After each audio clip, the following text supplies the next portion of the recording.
Layovers, your weekly dose of aviation innovation.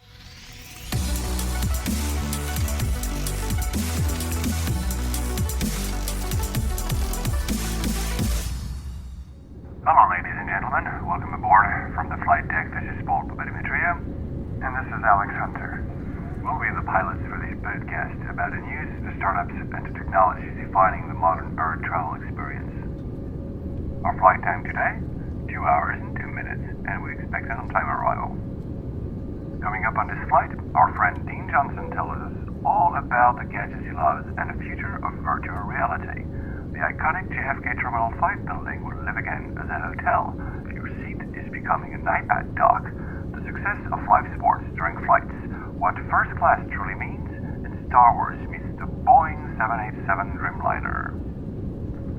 As we reach our cruising altitude, I'm going to turn off the fasten seatbelt sign for you. Now, ladies and gentlemen, sit back, relax, and let's turn on those noise-canceling headphones. Flight 12 to LAX. Hello, guys. Hey. Hi.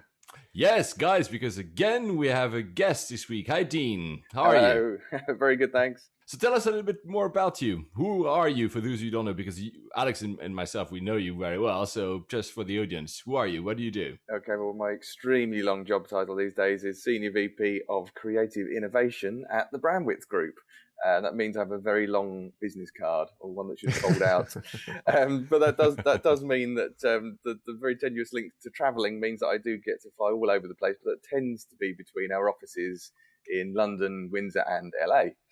So there's a big chunk of air travel in between, certainly the east and the west there. But it means that the fun side of my job is that I get to travel out to the US and work with amazing partners, from the real big guys, from Apple and Cupertino, through to the really, really interesting startups that are working on kind of the cutting edge of technology that may one day be bought up by the big guys.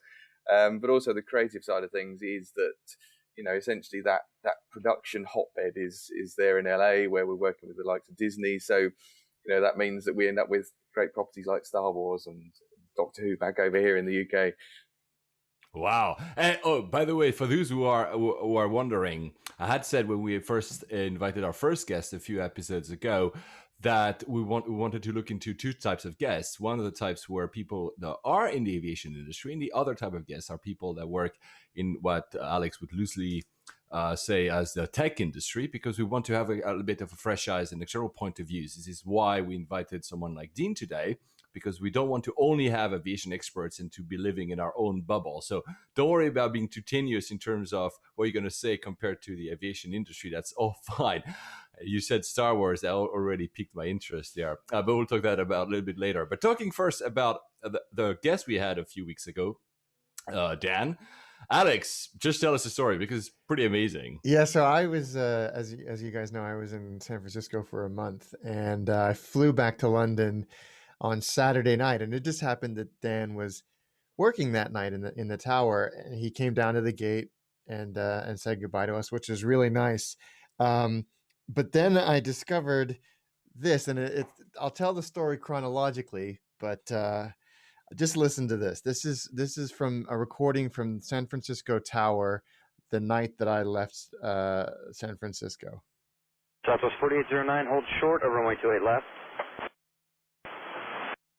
Virgin 42, I have a request when you have a minute. Go ahead, Virgin 42 Heavy. Virgin 42, once you guys get settled in, if you could give a warm welcome to Alex and Deanne Hunter. They're good friends of mine that are on your plane tonight. So that's Alex and Deanne Hunter, Virgin 42 Heavy. We'll do that for you. You got it. Thank you. I appreciate it. So that happened. This is amazing. and of course, I didn't know that was happening because I was on the airplane. But about 10 minutes into the flight, so we're still we haven't reached the top of the climb yet.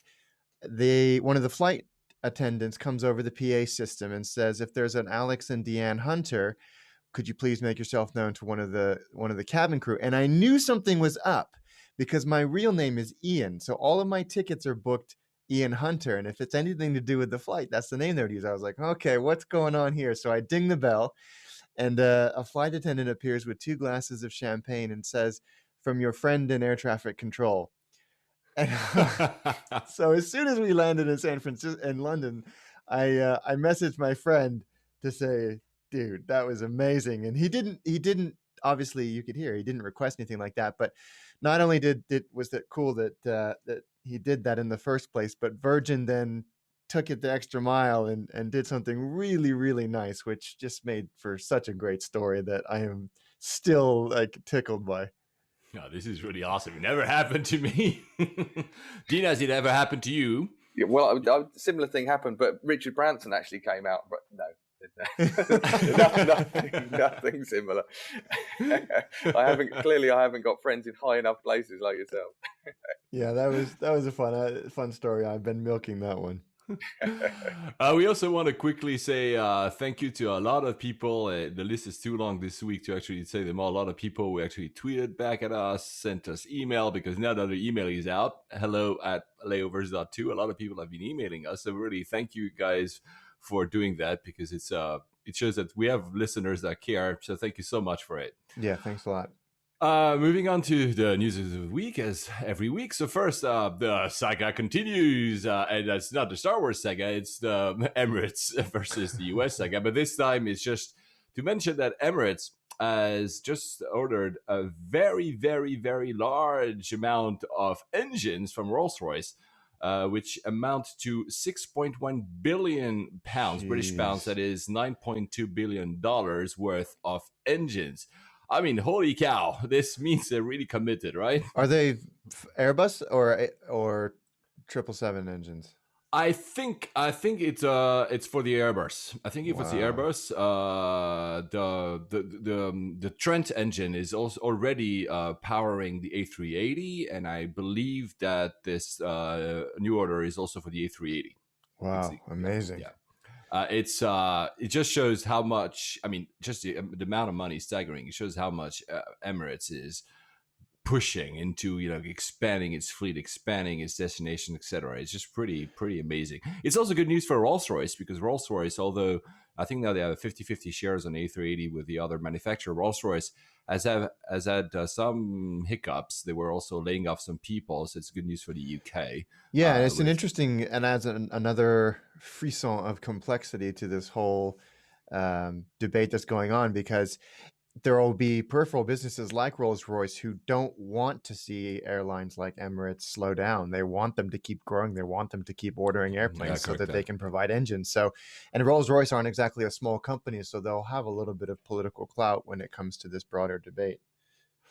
Yeah, talking about Emirates, there was a quote that I read in The Guardian from Tim Clark, who said it. That's pretty interesting. He says, 30 years ago, when we sat down and worked out our business model, we never thought it was scalable as it was.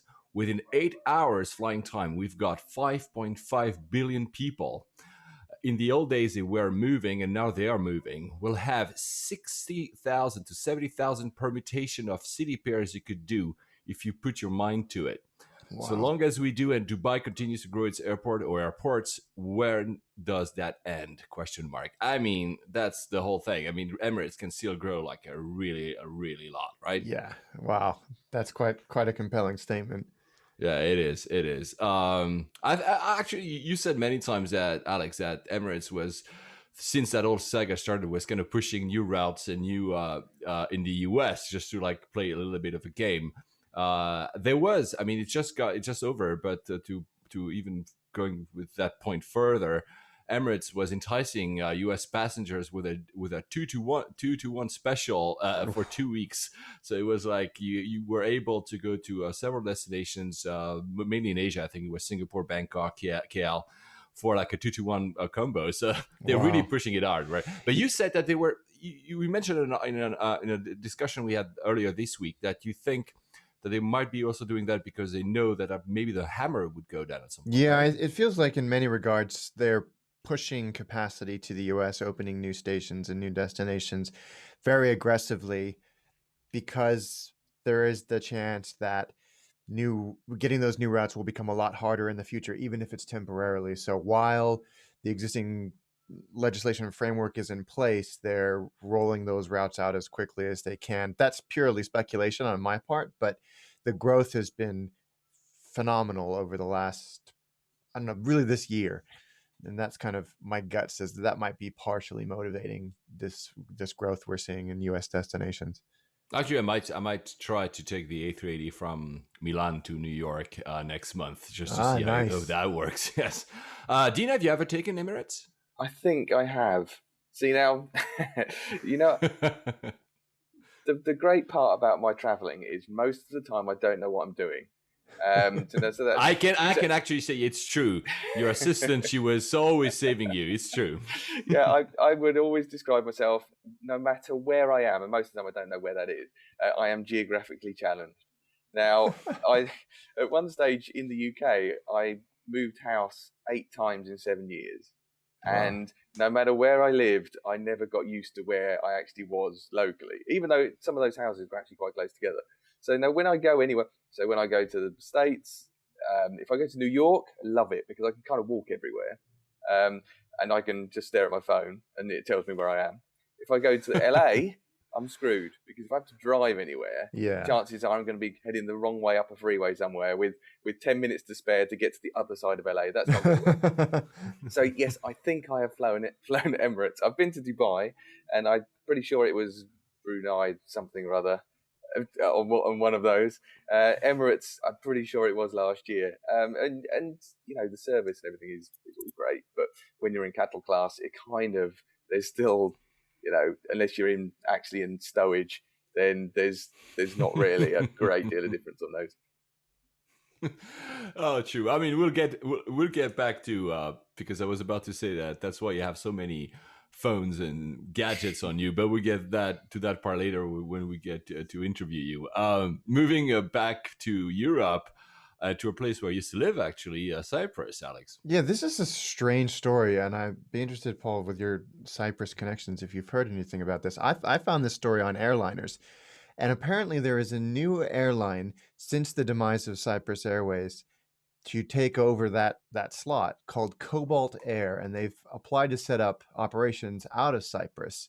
But the only piece of information I can find about this airline is a single article in the Cyprus Mail.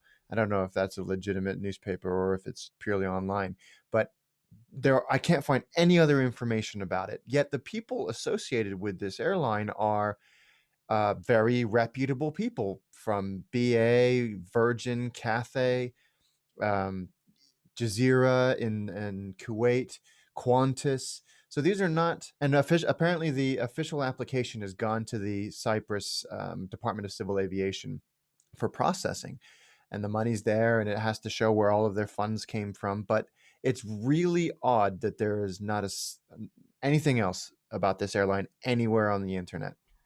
Maybe, I mean, the Cyprus Mail is one of the papers I used to read there. It's pretty, I mean, it's not the New York Times, but I mean, it's pretty cool to read it. It's usually accurate. So I haven't read anything else either. From my experience when I was based in Cyprus, there was, of course, Cyprus Airways who went down because basically the European Union said they were getting way too many subsidies just to survive. Ironic. Honestly, having lived in Cyprus, I could see why. I mean, there was the pay was way too high for that airline. It was, you know, it's small island, a lot of, you know, political connections. Who gets that job? Who gets the other? I'm not talking about pilots here. I'm talking about management. Even pilots, I think, were paid very well. And there was another airline at some point that was competing for such a small island. Believe it or not, I think it was called Eurocypria. That went down as well. I don't recall the story. I think it was mismanagement. Obviously, it was just like there was not enough capacity for 2 airlines at the same time. So now getting a new one, obviously, it's. I understand locally that they would want to have Cypriot Airlines because basically now, since Cyprus is gone, there's nothing else. You have a lot of links with BA, obviously, and I think KLM has one, and then of course all the low costs that go into summer, but. It's a very tough market to win. And especially there was one line in that article that we will share that says, the airline promises to have the best attributes from both low cost and full service carriers.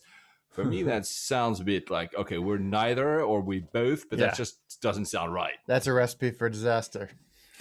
Yeah. And so I don't have my hopes very high, but I mean, out of pure heart, because I used to live there, I would love them to have an airline. But we'll see. We'll follow up on that story. But I have absolutely no idea if this is something that's truly happening. Yeah, it'd be interesting to see. I'm skeptical. Yeah, I'm gonna use the same term here. And sorry for my Cypriot friends when I do that. I'm not here bashing the country. Going back to the US with an iconic building at JFK, Alex. Yeah, so the wonderful, amazing, pseudo-futuristic TWA terminal that has been protected, thank goodness, even though it's been empty for years and years and years.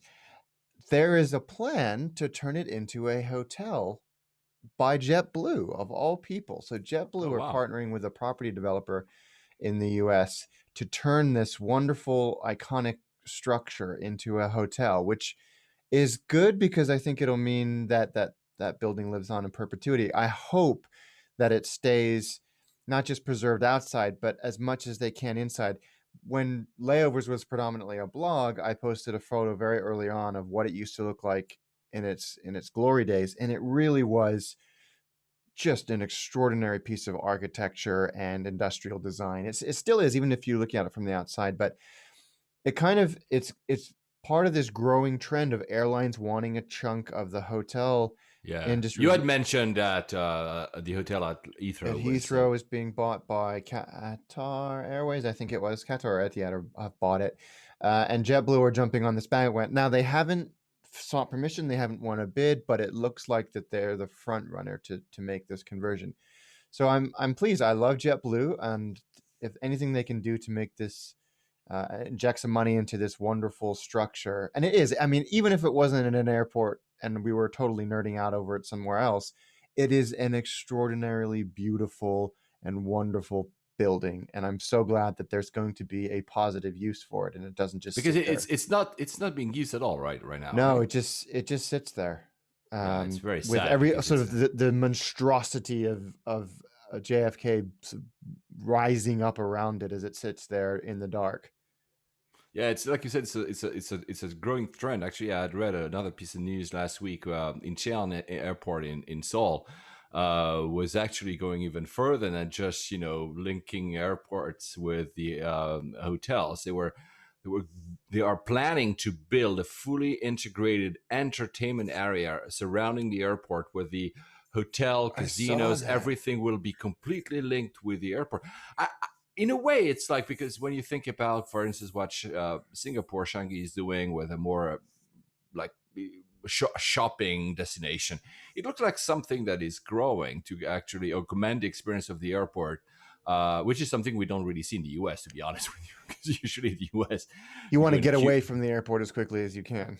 So it's a trend. It's pretty amazing. There was also, and I posted pictures a few months ago as well, the plan for the New Mexico airport, which also looks like fantastic. It also incorporates a lot of other stuff which are in the travel in your travel journey, which are not linked with the air travel directly, hotels, etc. See, I think there's something here about making the airport both as a destination, airlines wanting also to extend the passenger experience beyond the security gates, basically. So we'll see. It's interesting. But I mean, I love that this building will be saved at JFK, because the Aerosarnan building is one of the most beautiful that is. So good. Going to Twitter. So Twitter, we're all three on Twitter. I think the one that has the most followers is you, Dean.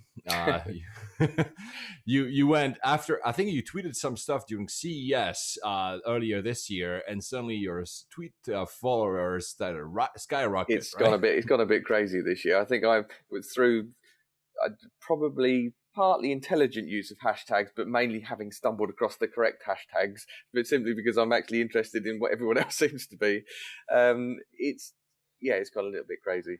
So do you ever complain about airlines via Twitter, or about your experience at all on Twitter? Because a lot of people do that. This is why we say Alex and I wanted to try to avoid bashing airlines in our podcast, but I mean, to be honest, they're not getting a very good reputation. But if you just follow the tweets, usually it's people like ranting about lost luggage, about a delay. So do you do that yourself? Yeah, I mean, well, it depends on the situation. Rarely do I do an outraged tweet. I'll usually, because I will see it a little from the other guy's side.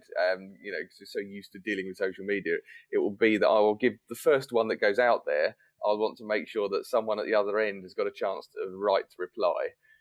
If they don't actually if it doesn't go anywhere, then I'll copy in Richard Branson. But it's more a case of Virgin are particularly good at actually picking up a conversation and running with it, and wherever possible, kind of either diffusing the situation or pushing you in the right direction. Now, we launch enough apps into the world to understand that where you are just shouting into the abyss and lots of people are listening only to the angry voice, much like reviews on the App Store, you really do want to kind of give people the opportunity at least to chip in early enough within that conversation. But yeah, I mean, rarely do I just complain about airlines. I usually do understand that it's not usually them involved, unless of course it's in the good old bad old days when it was just quite therapeutic to rant about something like Delta, just because it was awful. Well, but actually they're pretty good on Twitter. They are. Honestly, they are. I fly Delta and they are. So the reason I asked you that is because it was a tweet that led to somebody being expelled from a plane. The guy is named Chris Roberts. And he tweeted that, I'm not going to read the tweet because it's a bit hard to say, but he basically tweeted that he was sitting in his seat and he was ready to hack into the system of the plane. And obviously that was a United flight, and obviously that led and he's a cybersecurity expert, so he's not only someone who just says that in order to say it, but he has appeared on media talking about the possibility of planes being hacked through the IFE, the entertainment system, and other systems.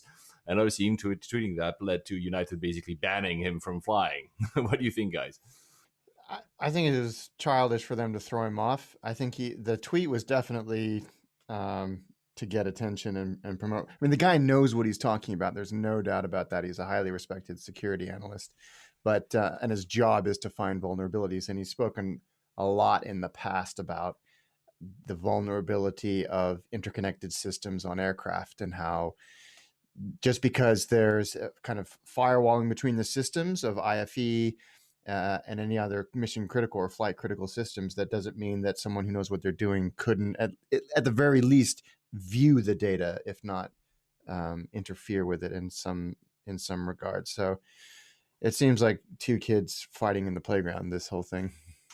It does, and it makes for a good story on the news cycle. And talking about news story in the news cycle, there's another one that you wanted to talk about, Alex, because he exactly proves the point here. Yeah, so there was a thing yesterday that came up all over social and on the aviation message boards and forums and actually it came through FlightAware and Flight Radar 24, and all of the flight tracking software were putting this out as well. And I think that they were just regurgitating what they'd already heard. But there was a SkyWest flight, which is a subsidiary or partner of United Express. It was an an E175 that was reported to have had a depressurization, did a rapid descent, and made an emergency landing after apparently several passengers lost consciousness. And the immediate report was a door had come open, and this caused the depressurization, which would cause a depressurization. So it was at 38,000 feet. Apparently the door opened. Apparently there was a depressurization. Apparently a bunch of people lost consciousness. And this just spread like wildfire, and people were analyzing the flight data and blah, blah, blah, blah, blah, and going into debates about door structure, whether it was cargo door.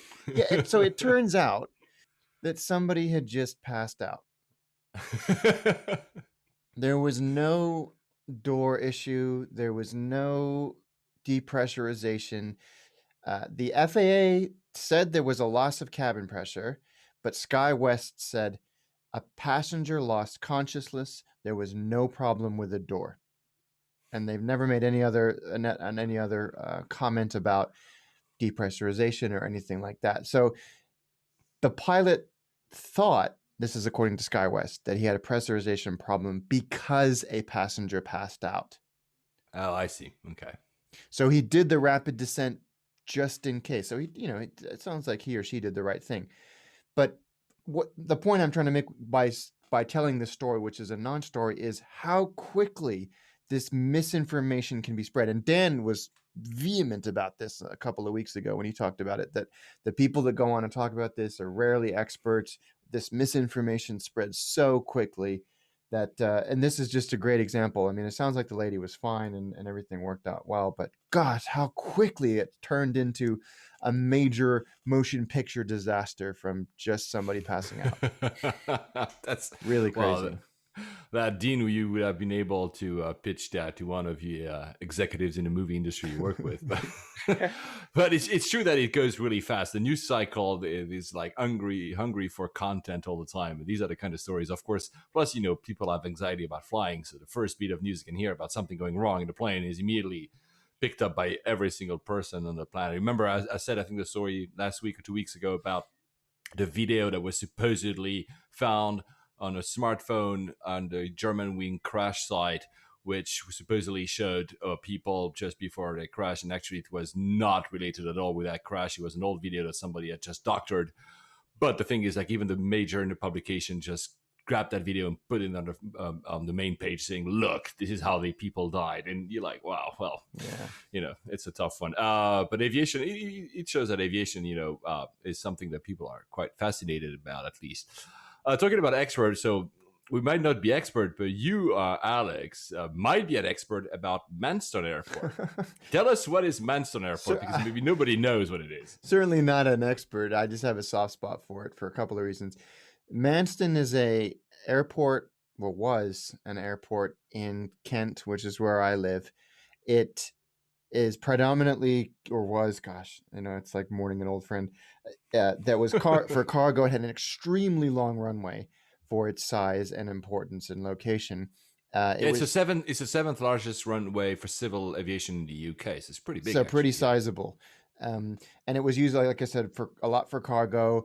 A lot of the big airlines used it for touch and goes, like with 747s, etc. They would fly it out there to do test engine run-ups. There was maintenance base there. It's also where I learned how to fly when I was an RAF cadet in my troubled teens.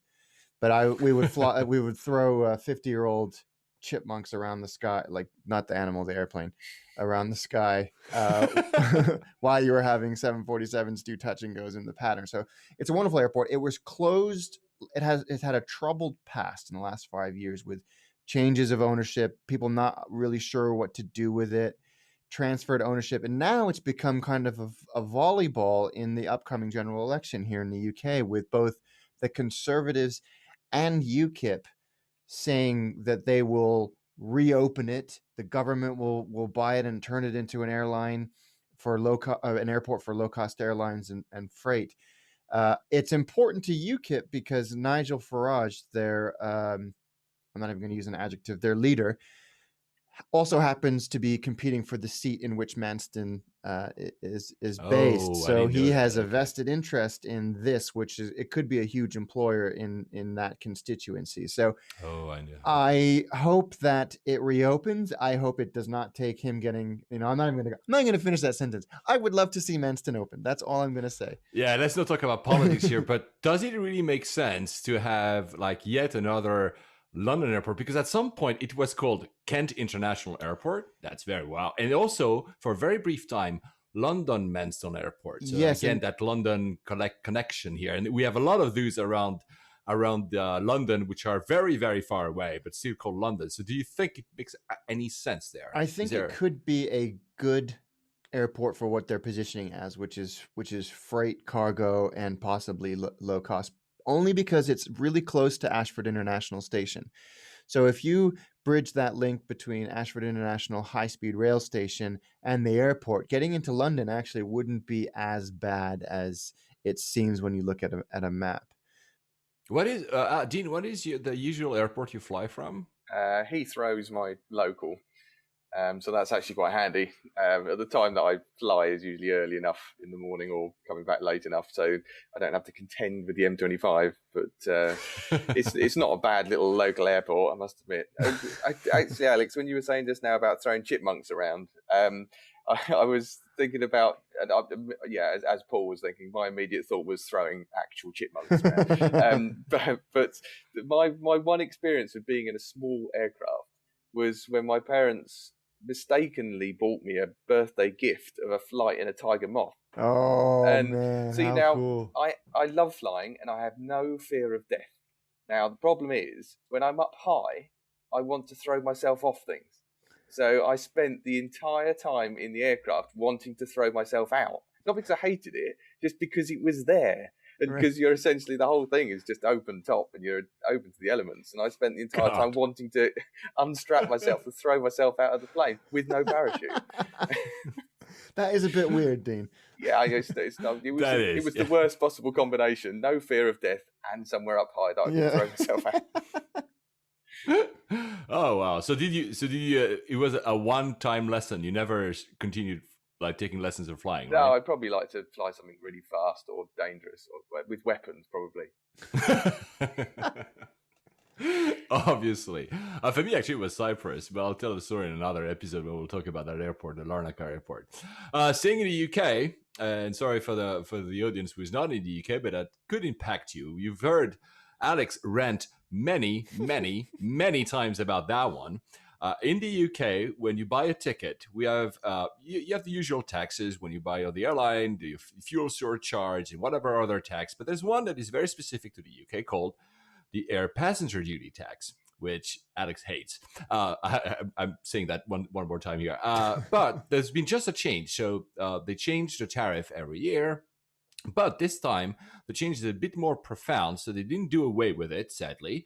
But they've reduced the number of bands. It used to be that if you were flying from 0 to 2,000 miles, you had one tariff, then 2,000 to 4,000, 4,000 to 6,000, and more than 6,000. Now this has been reduced to 0 to 2,000 and over 2,000, which means that basically if you used to be flying between 2 and 4,000 miles, now you pay more. But if you flew less, you pay less. And for those who have families, and I know you both guys have kids, children under 12 will not pay any air passenger duty tax starting the 1st of May next month.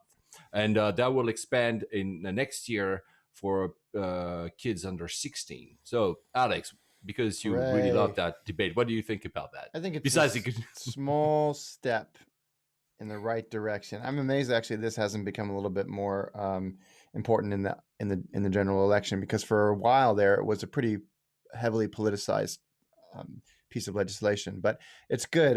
It is such a nefarious and unnecessary tax fee burden on the traveling public, and the airlines have been pushing hard to abolish it, because we have the highest, certainly the highest in Europe, and I think only the US comes anywhere close to having something like this. But I'm glad we're moving slowly away from it, and I hope it's just to ease out of it slowly, and this isn't the only change that we get. Did you know that we have an air duty passenger duty tax, Dean? Or you were not aware about it at all? I just assumed everything was massively taxed anyway, and it's just some more money to spend. Yeah, it's because substantial. The point that Alex makes, the point that Alex makes a lot is to say that if you actually want to buy a ticket from a destination from the UK, just look at nearby airports from Dublin, for instance, or from Amsterdam, and you could go to the same final destination. Of course, it has to be kind of medium to long haul, otherwise it doesn't make sense. The same destination for much less because of that single tax. Yeah, it's good. Not that you want to do that for work, probably, but it could make sense if you buy multiple tickets for your entire family. It could actually make sense. Well, definitely. It was some, the ridiculous prices, particularly during school holidays, are the bits that are stopping us as a family all going to the States. Because once you get to the States, great.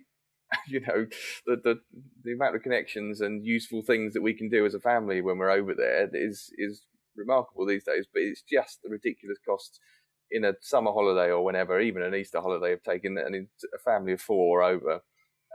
It's just cost prohibitive. Yeah, it's crazy. Just to say the price so that people have an idea. If you fly over 2,000 miles, you would pay, if you're in a coach, basically £71 in each ticket, and if you are in any other class, £142 for each ticket. So that amounts quite a bit of money, actually. Yeah. If you look at Alex has found some amazing prices to go to Tokyo and other places, and if you just add that a little bit, that's just like increases the price by a lot, actually. Yeah, it's crazy. The Belfast airport actually has made a call for the tax to be abolished, and they've hired consultant. They made a report and say that actually there's no economic benefit in maintaining it. So as you said, Alex, we can hope that this will be history and memory. I hope so. So moving to the innovation news of the week, something that is more in the ballpark of Dean. First, Chewie, we're home. Who has seen the trailer? Yeah, who hasn't seen the trailer? I want you to email me and explain yourself. Dean, you have a connection with Star Wars. Well, so yeah. tell us quickly, because we're going to go maybe a bit further later, but what kind of stuff do you do with Disney now that they own the Star Wars franchise? Okay, well, we produced the Star Wars Scene Maker app for Disney pretty much this time last year, or a little bit less than a year ago. And when they approached us first to create the app, the great opportunity was that they had just bought Lucasfilm, and it was a bit like, what do we do now? And that what an Wow. amazing opportunity and brief and kind of open-ended opportunity. So the Scene Maker app itself started out unrecognizable from what it is now, and initially it was about the tour of the Obi-Wan ranch, a look around George Lucas's desk, and then the rummage, almost literally, but it's not digitally, into all of the content and the backgrounds of everything to the films. Changed unrecognizably to the point that we actually got to release, because that was great, simply because it was using lots of existing assets and all of the history. And by all means, that kind of thing may still emerge. But what we kind of came around to was that we had so many great ideas about how interactively you could actually, bring that stuff to life, that actually the focus changed to, what if you could actually recreate the iconic scenes from the movies?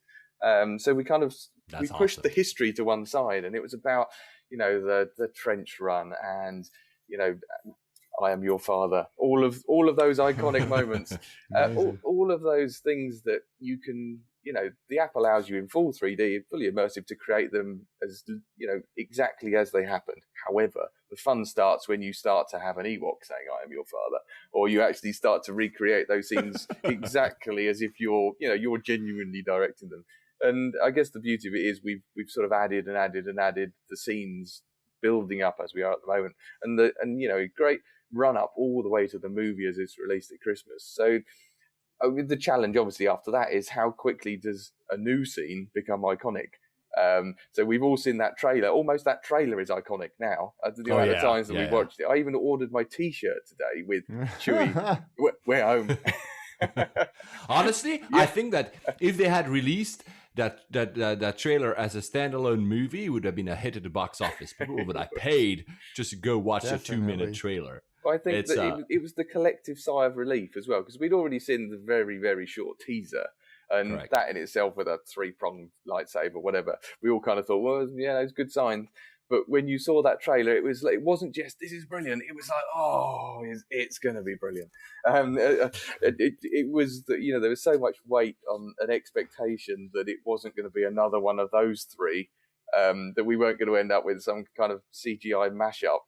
But I think we've kind of covered that, and it might even do better than Fast and Furious 7.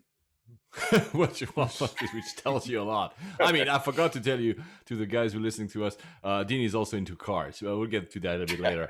Another form of transportation. So Star Wars. So not only the trailer was obviously released, but the day was released, ANA, so the Japanese airline, is one of the airlines that has a 5-star rating on Skytrax. It's a very, very high quality airline. Announced a 5-year deal with Star Wars, the Star Wars franchise. We don't know the exact content of the deal. We know that we will lead up to 2020, which is basically up to the release of the third of the 3 upcoming movies of the franchise. I mean, I know, Dean, there's others in the 3, but let's just stick to the 3 ones. But what they've shown is pretty amazing. They've actually shown it's only CGI for the moment, but they will actually disguise an entire Dreamliner 787 into R2-T2. It was amazing. How cool is that? It was amazing. And my favorite headline in all the coverage here was this says the ANA releases a Star Wars plane and subsequently breaks the internet, because people just went nuts for this. And it looks great on a 787, doesn't it? I mean, Yes, it's just the perfect plane for it. It is brilliant. I want to see if they do a Wookiee with actual hair on the outside. And do actual hair, yeah. I'm not sure either. I mean, we don't have any clue about what's going to be in the inside of the plane. It's a livery. It will be apparently a unique plane that will fly international routes. It's a 787-10, so because they're the launch customer. So I just hope that it will come to London, because I will clearly just find an excuse to take it, because I want to see it. I hope that they do something more. But knowing the Japanese, they might do that. They will do something inside the plane as well. I'm not sure, though, if the plane will make those iconic sounds R2 does, but it would be really cool as well, especially for our friend Dan at San Francisco Tower, if he has to translate those sounds into actually what the pilot means. Yeah. Anyway. Those flight attendants in cosplay is going to be brilliant. I think the worry also is that if they do a Darth Vader, then it's going to look like a massive flying penis. Yeah.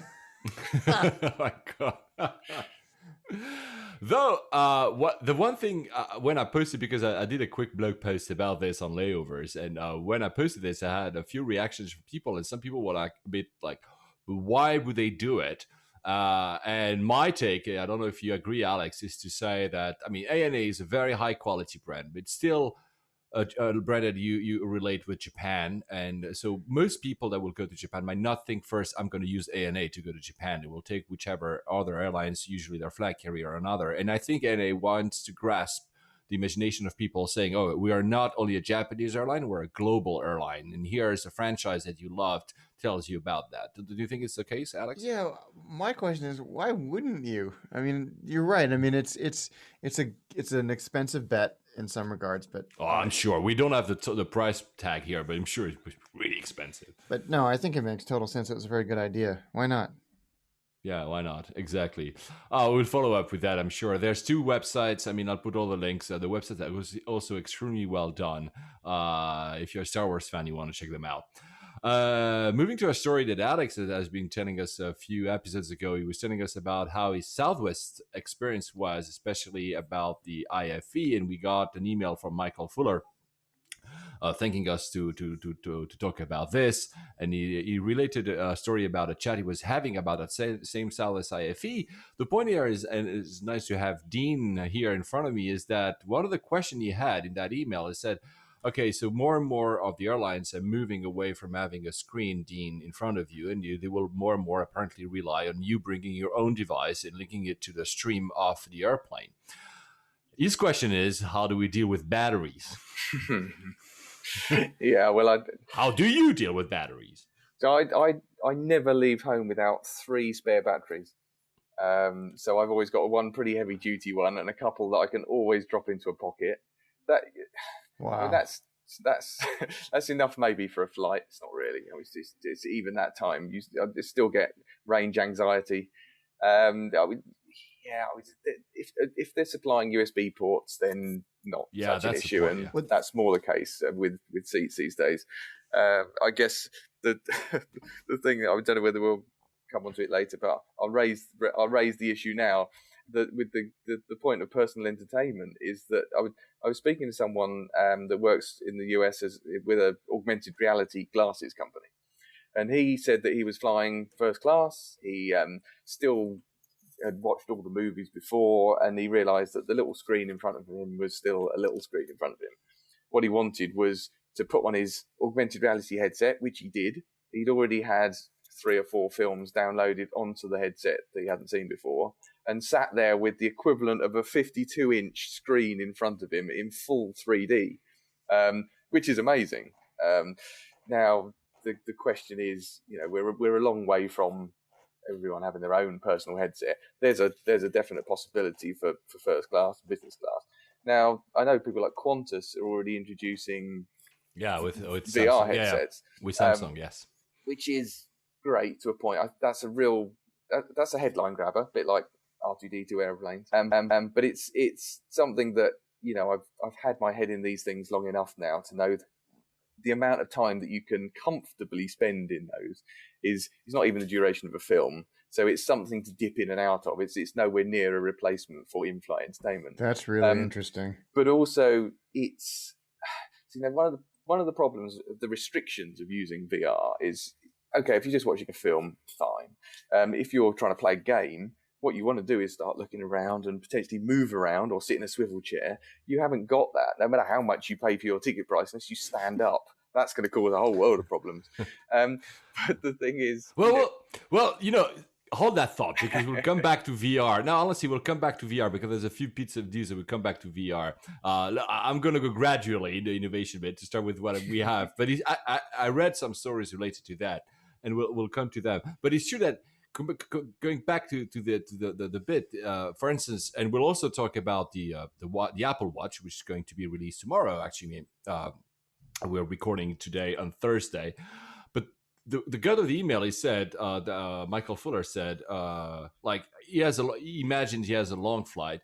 Does he have enough battery to have the flight, the boarding pass on his watch, to arrive to use the watch during the flight, and then to order an Uber when he actually arrives at the end of the whole experience and wants to go? And he says, will the watch actually hold enough power? And we all know that it might not be the case, actually. It's a good question. I think for Southwest, it's less of an issue because they don't have many flights that are really, really long.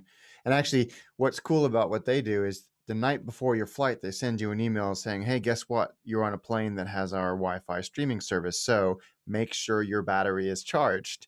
Oh, nice. And then, you know, I guess you could assume that on longer flights, on intercontinental flights, the chances of you having either a plug or USB go up substantially if the airline is sophisticated enough to have a streaming Wi-Fi infrastructure anyway. So I agree. I don't know if this is going to be as much of an issue, but it's something that also the airline can say, yeah, not my problem. Yeah, exactly. But we'll get to that because we have a few bits of news about both Wi-Fi and battery. But do you remember we had a story, Alex, where we said, and maybe Dean, you were not aware of that, where Scoot introduced a system. It's a low-cost airline based in Asia where you have a plug on your seat, but you have to pay to use it. So that's another revenue for the airline. Why not? Honestly, if my choice is limited to not having any power or paying, maybe I don't remember how much it was, maybe $5-10 for power, I would actually pay for it, honestly. And you might know, because both of you also travel in the US, the TSA now mandates that all your devices have to be charged when you pass security. They want to be able to see that they actually work. Which for you, Dean, might be an issue because you must have like 2,000 with you. Dean, have you ever run into that? Because you travel to the US quite a lot. Have you ever gone through security and been asked to power up one of your devices? Yep. Really? Oh wow. Yeah, no, I have had that, and it was ironically with the Android phone, because my iPhone is my main phone. I had an Android phone with me as well, and that was off in my bag, so that had to be powered up. And then he started to obviously investigate all the other things. So there was another iPad. Oh, and another iPad. Oh, and can you now check up both of your laptops? So it's normally when I go through the detectors, it's like a kind of device road train anyway. Wow. But I think you could see the look that had started as if he was quite suspicious that I had a device that wasn't switched on. He was quite amused by the end.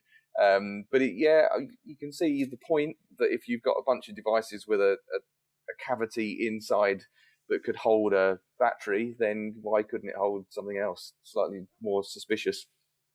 Did they ever ask you the same thing for all the smartwatches you carry? Because you have a lot of smartwatches. Yeah, well, I've usually broken or lost most of them anyway, so I'd have a hard time powering most of them up. But they're usually on, so it's not usually an issue. But in theory, they're telling the time. In reality, not always the case. Okay, that's interesting. Apple Watch, it would last a flight. To give you an idea, some of the early reports were that you might get about 18 hours out of it.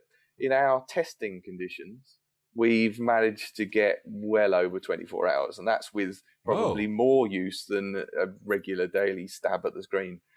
So I would alleviate a lot of people's fears. I think what you'll see are probably some slightly panicky headlines over the next few weeks when people have got a brand new toy to play with and they are massively overusing it, because everyone that they meet that hasn't got one will want to see it or what it does.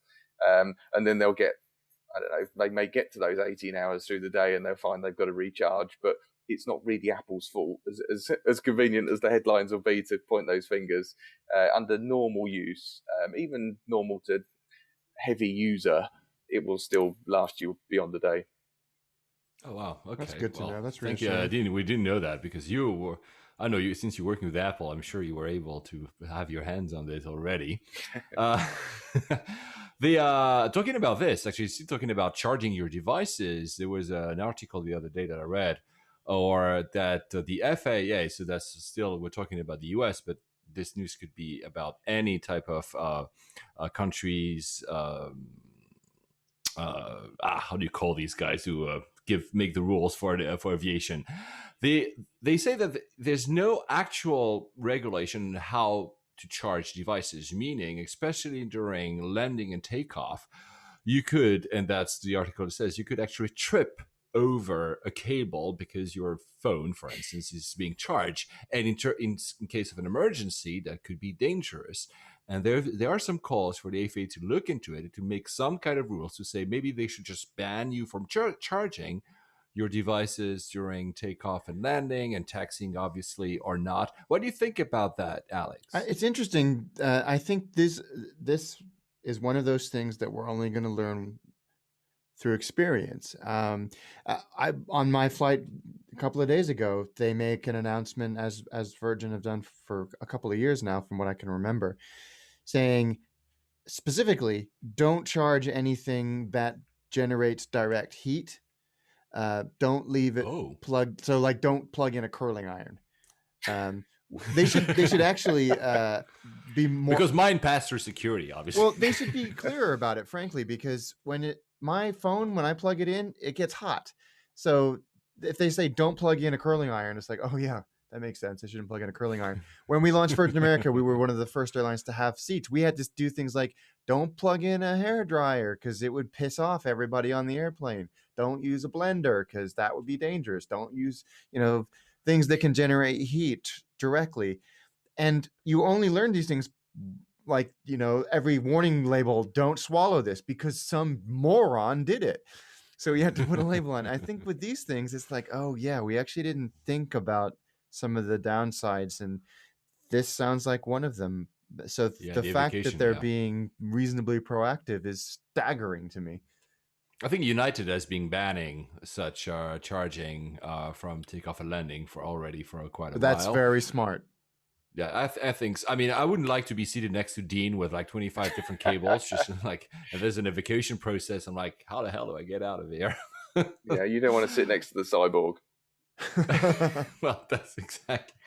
By the way, and we'll come to that later, because that could also be an issue with having a VR headset, because if you're not aware of your surroundings at all in terms of emergency, somebody has to kind of wake you up and tell you, hey, remove that thing now because we're actually crashing. Or it could soothe you if you actually are crashing and there's no way you're going to survive. Actually, maybe you can do your last minutes, and I'm sorry to be not very nice here, but last minutes thinking about something else. Back to the news. There's more and more actually. Have you ever found Wi-Fi in a European aircraft, guys? Has there been any Wi-Fi offered in the US? It's pretty now. I remember normal. Lufthansa had it years ago. We're talking 10, 15 years ago. They were the first and only, and it was actually plug in to the seat. This is before Wi-Fi, but I can't think. Wow, you had your dial-up modem with you, and basically, yeah, you were using satellite phones to do it, but they offered it. I couldn't tell you. I don't think I've ever seen it available on a European carrier. Yeah, so apparently Lufthansa is now looking into installing Wi-Fi on its short to medium haul in Europe.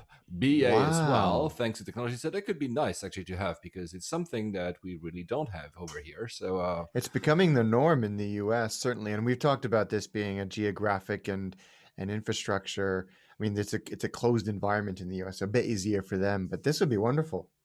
Yeah, because apparently the system that is being used is a hybrid air to ground. So you can actually, depending on where the aircraft Gogo. is, you actually, yeah, exactly. So talking about that, there's a very short, briefly, Honeywell and Inmarsat are working together to actually use the Inmarsat network of satellites to bring also Wi-Fi Clever. to planes, and that would mean that you don't have any problems if you're on the sea or not, because Inmarsat kind of works almost everywhere on this planet. So you'd have some kind of Wi-Fi everywhere. I mean, they're just being tested now, but that I'm pretty sure that's where we're going. Yeah. Talking of Gogo, because you just mentioned Gogo, Gogo has made a study about who actually pays for Wi-Fi. Do you pay for Wi-Fi, Dean, when you're on a flight in the US? Well, yeah, it depends. If I want to switch off completely, then I will not plug into it at all, and I'll just sit there watching film.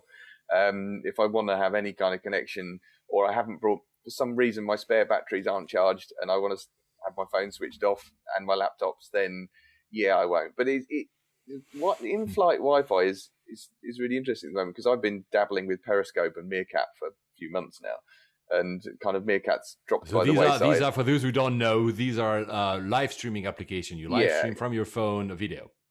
And the thing that interests me, it's slightly morbid, but oh god, so I said I would go off on plenty of tangents, but with Periscope, imagine if you're live streaming from a plane that's going through any kind of dramatic situation.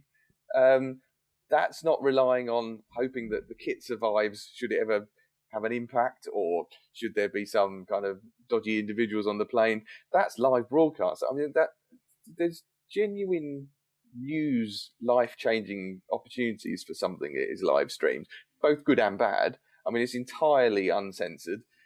So you've got to make sure that whoever's watching it knows what they're letting themselves in for, but also the individual knows what they're letting themselves in for, because there's all sorts of libelous situations that could occur from this. But I mean, it just, it's a point that occurred last time I was on a plane, and I was thinking about what would I do in that situation. And the first thing I would do would be live streaming whatever was going on.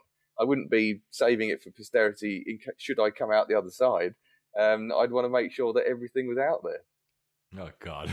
No, I mean, it's a good point. I think two things come to mind, which is one was the JetBlue A320 that had the nose gear that wouldn't come up and was stuck, and that made the spectacular and ultimately successful landing in LAX about 10 years ago. And that, for the passengers, they were all the planes had live TV, so the passengers were all watching themselves on CNN. And of course, you have all of these quote unquote experts basically saying they're doomed. They're doomed. So these poor people. And then I when Wi-Fi first came out on planes, I was taking a flight from San Francisco to LA, and I was Skyping with my wife just to go, isn't this cool? We're Skyping at 38,000 feet, and we hit major turbulence just for a fraction of a second, but we fell like a rock. And she saw it, watched the whole thing, and heard everybody no one screamed, maybe one person did, but everyone sort of did the collective gasp and looked at each other and what the hell just happened? To the point, where engine pitch changed and all of that. It was pretty spectacular, I thought. And I had the same thought that you had, Dean. I was like, the first thing, if anything goes weird, I'm like, this is going to get me so many followers on Twitter. Well, so it's interesting to going back to that study. It's interesting to see how, although it's more prevalent to have Wi-Fi in a US aircraft, the interest from consumers is mostly found outside the US.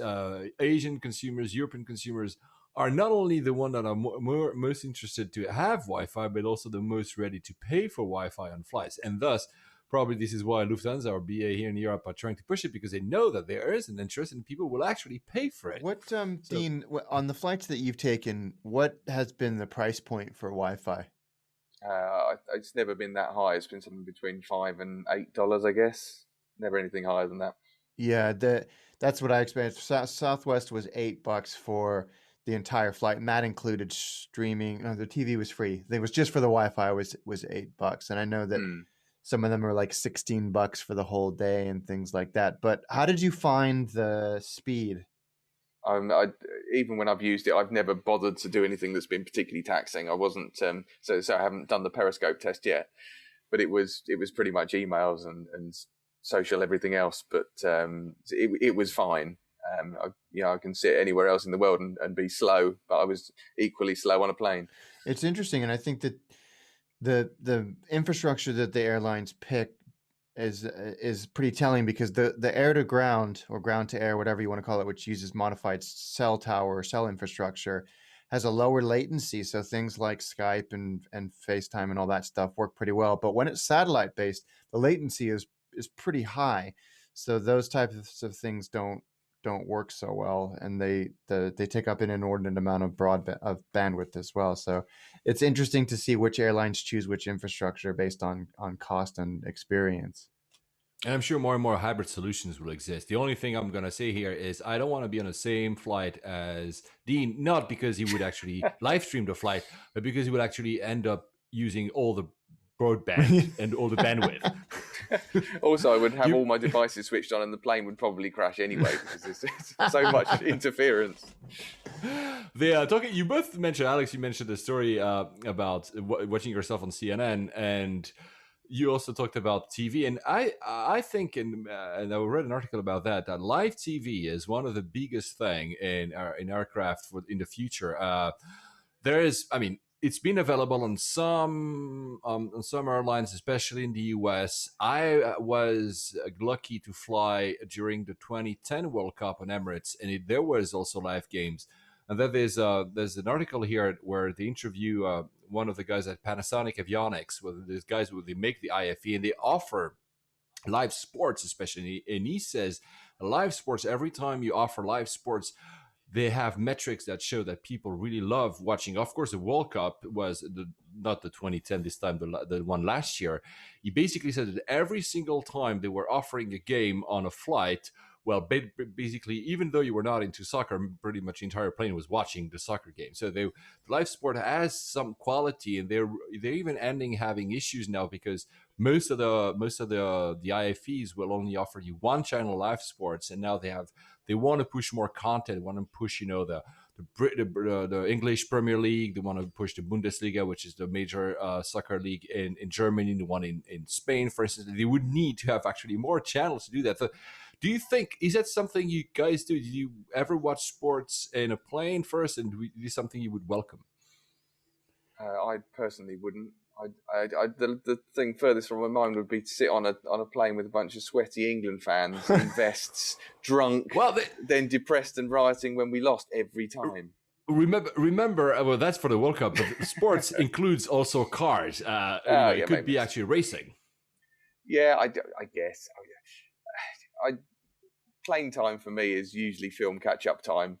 Or reading, and I top and tail that with a bit of takeoff, landing, and if there's no in-flight entertainment, I may do some work at a push, simply because I'll have to have my knees up around my ears, so it's not the most conducive environment for that. But sports side of things, yeah, I'd be moderately interested. It's probably simply because I don't watch a lot of it in real life. I sat flying back from Phoenix the other night. I had a beer. I was enjoying the wonderful view flying over California, watching the Yankees game. And I was like, what a world we live in that I can do this. This is amazing. And, I like baseball, just to watch it. But the fact that I could do that was so almost romantic to me. I love it. I think it's cool. Yeah, me too. When I was in that plane from Emirates and had watching the World Cup, because I really thought I would just miss that game. And I was like, what? It's there? So cool. And it was like a 10-hour flight or something, and I could watch the game. And then the second one as well, because it was a 10-hour flight. Anyway, JetBlue, WestJet, Frontier are airlines that offer live sports already. Etihad, as I mentioned, Emirates. Emirates even has a sponsored deal with FIFA, which is the head league of soccer. Lufthansa, United. So there are many, but I think we'll see more and more. Though I agree with Dean, I don't want to see sweaty supporters in the plane all shouting at the same time. give them a VR headset to quiet down. I will come to that in a minute. Very quickly, there was last week we talked a lot about seats. I know that Dean, you listened to the show last week, so we're not going to talk about seats. But there has been one thing that I didn't see last week. I saw this week, that is. So you have your iPad or any type of tablet, and you can actually, and you have in front of you your little tablet, which is not a tablet, the tablet off the seat where you can put the tray on. And there's this company that came up with a dock. So it's the dock is so you can actually put your iPad on that tray in front of you, and he charges, and at the same time he keeps it in a nice position to watch what or work. You think it's a good idea? Yeah, I guess. No, So. yeah. Yeah, I mean, I mean, we've sort of covered the fact that you may have charging issues, and it does cover that. For it, you know, it in theory, it's the future because those in-flight screens could well be iPads. We went through a phase where, much like everyone wants an app on a watch, everyone wanted to integrate tablets into whatever potential environment was involving a touchscreen of some sort. That seems to, I mean, you guys are more into your planes than I am, but I don't think I've yet been on a plane that's had a built-in tablet. It's still a screen. Yeah, some of the Paul, what do you want to call them? The all business class carriers that are using very old airplanes. Yeah, La Compagnie. La Compagnie, and what's the British Airways one called? The Open Skies. Open Skies. Yeah. They are using 757s for operational reasons, but they don't have built-in IFE. They give you a tablet which is loaded up with content. They don't have any connectivity or anything like that. That's the only instance where I've seen it. And there are quite a lot of modern IFE systems that offer you the ability to plug your iPhone or iPod, if you have one, into the IFE system and then play your own content on their big screen. But that seems totally redundant to me. I don't want my content. I'm paying you a lot of money to have a wonderful IFE experience that you've curated for me. I mean...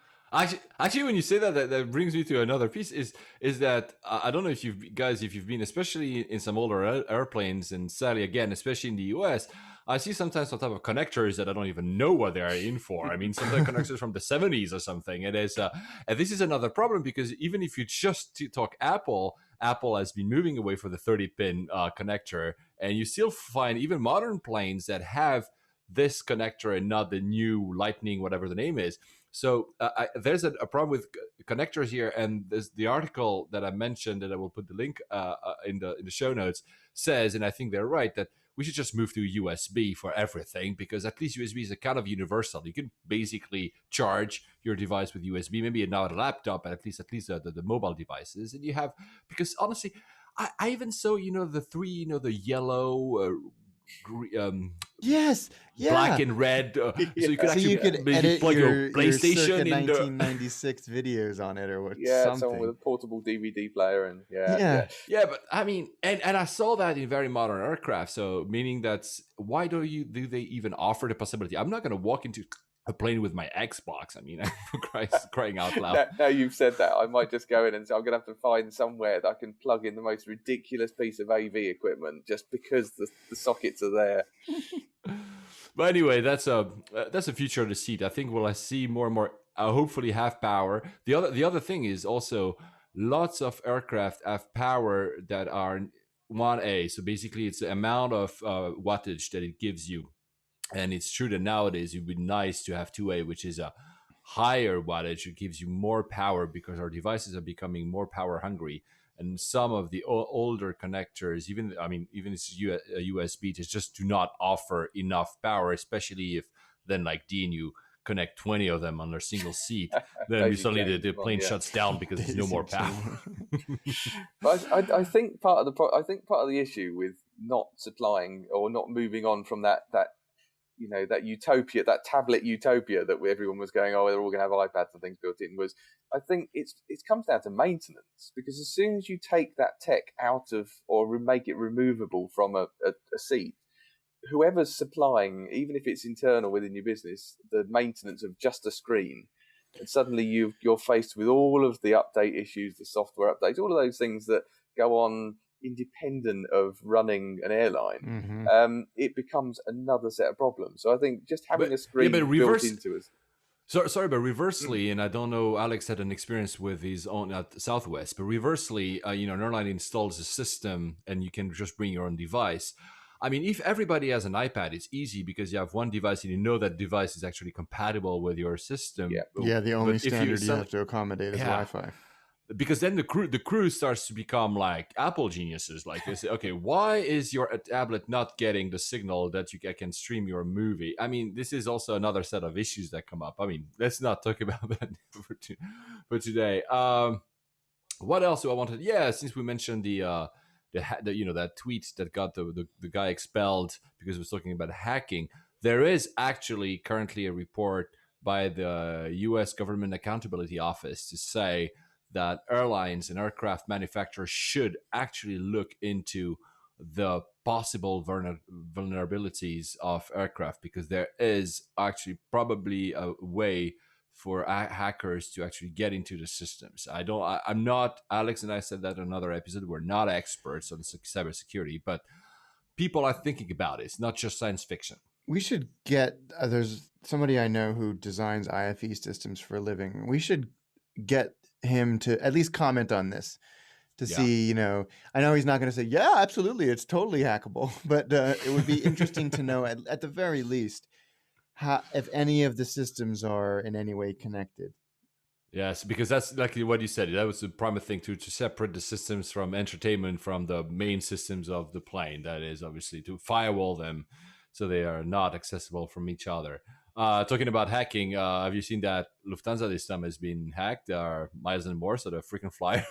Yeah, they're the second. So BA last couple of weeks ago we talked about, and I got an email a couple of days ago from, and I want to make sure I get this right, Hyatt, telling me, hey, you should probably, don't worry, no big deal, but a few people might have had their accounts accessed, so you should probably change your password. So travel seems to be a target.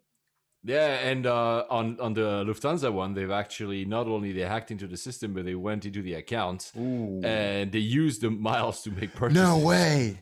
Yes, apparently. Wow. I haven't checked mine. I don't think it has, my number of miles lowered, and I'm sure actually they maybe Lufthansa had a backup system. But yeah. Well, here's a question: have you been contacted by Lufthansa to about this? Not, but I was traveling, so maybe I've missed the email. So I'm not going to say I know for sure, but I'll tell you next week. I'm going to check my emails because I'm always late on my emails. So no, I don't think so. But again, could have just missed it. Okay. Interesting. Yeah. But it's true that if they do, maybe they will say the same thing as Hyatt. Like, oh, just make sure nothing's nothing wrong. But again, like we said another time, my credit card information is there. So it's maybe that's the sensitive bit that's actually worth worrying about. Yeah. So, airports. Helsinki has installed something that I've already seen in Abu Dhabi, which are sleeping pods. So I don't know if any of you either has done that in his life before, either on a layover or because you were very early to the airport. I don't know, why would you use that?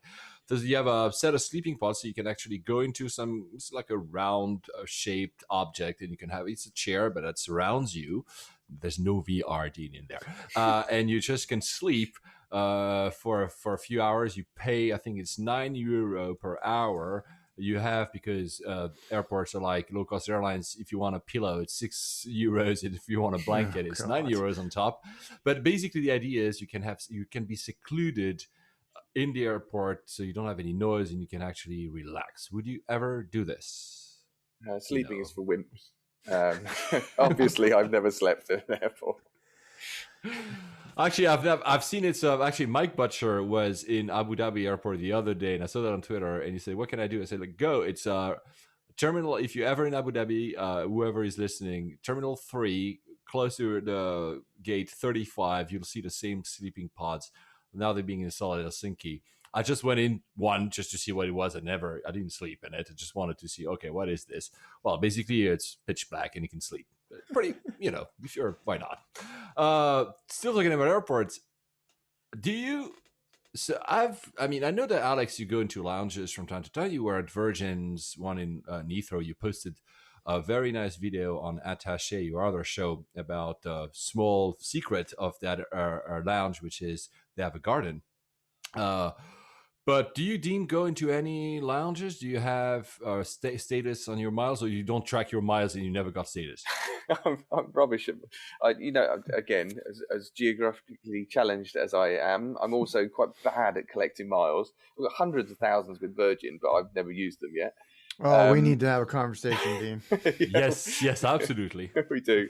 But I used to, when traveling with others, I used to use lounges. I do most of my traveling on my own these days, and I use my airport time to work and eat. So to be honest, it's kind of a waste of money for me. I will work, and I don't really care what's surrounding me, so I'll sit there typing away while there's some food sat next to me at a table, and I'll have timed it well enough so that when I finished working, I'll get up and go straight to the gate. Yeah, I'd love to go in more lounges.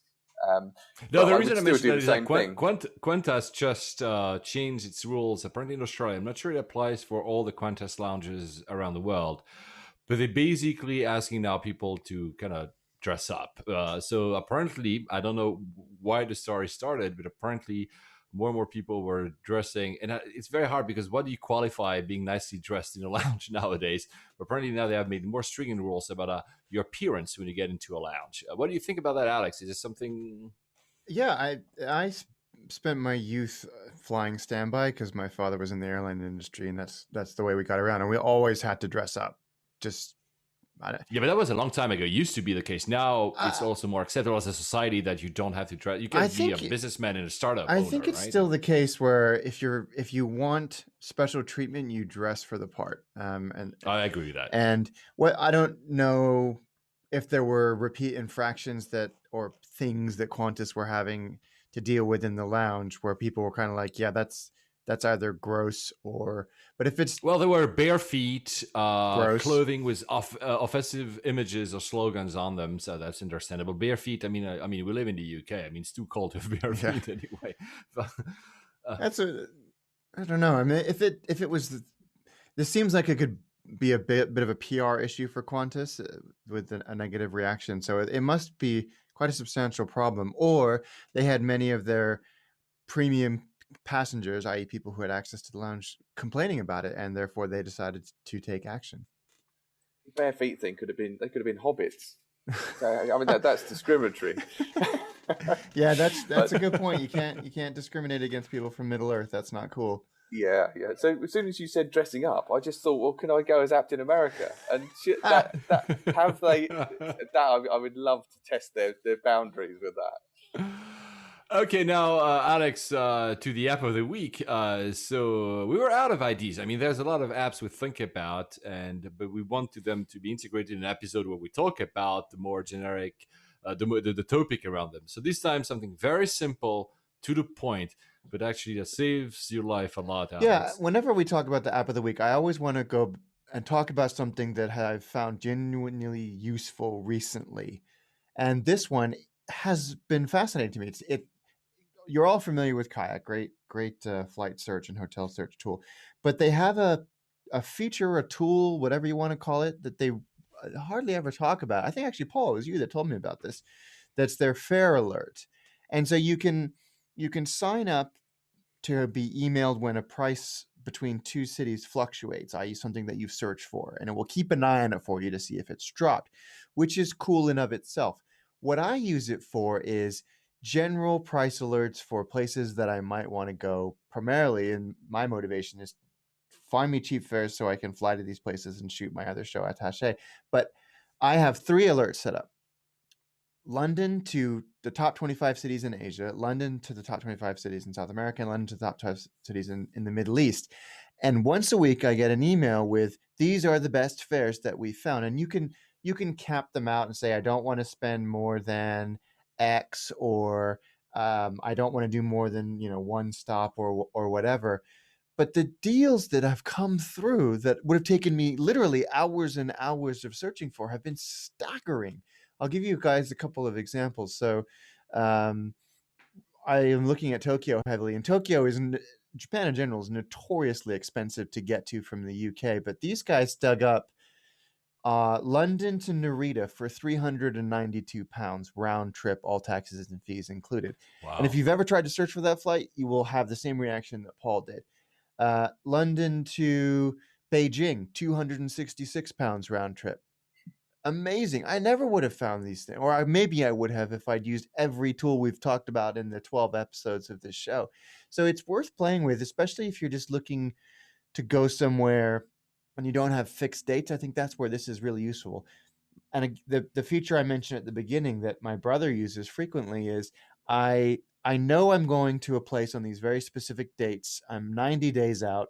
Keep an eye on the fares for me and let me know if you see anything. Like if it starts ticking up, I should buy. If it drops, I should also buy. So that's worth it as well. So it's worth playing with. Yeah. Okay. So we'll put the link. It's true. I've never thought about. You just mentioned that top 25 cities in a continent. That's something I should actually. Yeah, look it's into. it's Is it something? Is it something they offer? Or is it something you create? no, it's something as that another- they offer. It's very cool. You can wow. specify cities, but I love that you can just do the region. I think that makes them. Yeah, because I do that. I use alerts on Google Flights or Hipmunk, but usually it's because there's that segment and I know I'm going to take it. So, but having like a more generic kind of, I want to go to Asia and just like give me the cool deals. This is something I never thought about. And it's I mean, the way that they do it is really smart. They're not going and doing a Google Flights and searching every possible combination. They're just collecting deals that users have found throughout the last 48 hours as part of their search. Oh wow, Which is okay. clever, right? Yeah, so it's Yeah, a it nice is. way of doing it. But definitely, and you can get it as an iPhone notification as well if you don't want an email. So it's slick. I like it. Talking about notifications, the guy who gets the most notifications in the world is Dean Johnson, because he has maybe like probably 20 smartwatches. He has I don't know how many phones, how many tablets, and then God knows how many unreleased gadgets, because he gets a lot of gadgets pre-release as well to test them. That's what he says, testing them. I'm sure he just wants them. So Dean, what's your title again? Innovation Vice President. Yeah, creative. It's got the word creative and innovation in it, so it covers lots. Wow, you must be very important. So first, before we go into talking again about a little bit more about air travel, I want to know about you, which are 3 questions we try to ask all of our guests. I mean, you're the second one, so you're just igniting that tradition. First is, how do you fly? Do you have any quirks, anything that you think makes you stand apart in terms of passenger? You only fly private, maybe. I don't know. Yeah, well, see, I'm quite, most of the time it's cattle class, so I try to steer myself onto the plane at the end, as close to the end as possible, as in, so that I can get back off quickly, so that I'm not waiting for the great unwashed to all get out of the way. That's also one of the most annoying things to me, is that the great unwashed do not get up quickly enough when it's time to get off a plane, because one of the things that annoys me most on a plane is when, we've finished taxiing, we're there, we're almost ready to get off the plane. So I'm up, because one of the things, how do I fly? Yeah, I always want an aisle seat. I always want a window seat, because I want to stare out the window, because there's always great things to look at. But actually, I really end up with the aisle seat so that I can get up and sit down whenever I want, and I can stretch at least one leg, perhaps at a time if I'm lying face down on the seat, but actually at least one leg.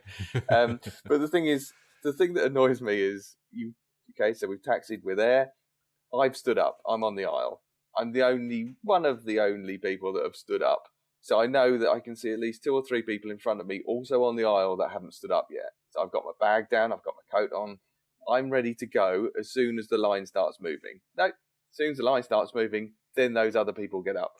then they start to slowly get the bag down. Then they start to slowly put the coat on. They just either got up already, we'd all be moving off together. That's the closest I get to air rage. When I really want to push them back down to their seat again, or just manhandle them along the gangway without them having the chance to take their own baggage. It's almost like they have to forfeit it. So that's quite annoying.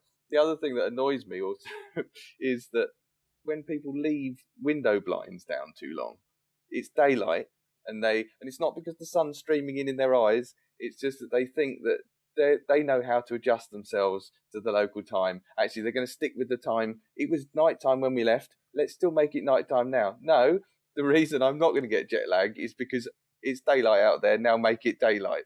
So I'm with you on that. I was flying back from LA last month, and there was a guy, window blind down, sat there reading his book to the light of the entertainment screen in front of him. So he couldn't see his book because he hadn't put the window blind up. So I wanted to lean over and bang his head against the window blind until he realised that there was a way for him to illuminate it better than using a little LCD screen. on the 787, actually, the Dreamliner, some airlines have installed so the window blind is not an actual blind; it's the shade of the window. But there's a master switch. Actually, they can actually just decide that everybody is up now. It's like daylight for everyone. Yeah, So that's great. The first time I saw one of those, I was really confused because I wondered why it was getting so dark so quickly, and it wasn't. Oh, so you flew the 787? Yeah, I didn't even know what it was called. Oh, so you guys would have known. Yeah, but I've never flown one, and I really want to. So it's great. It's the future. It's clearly very good.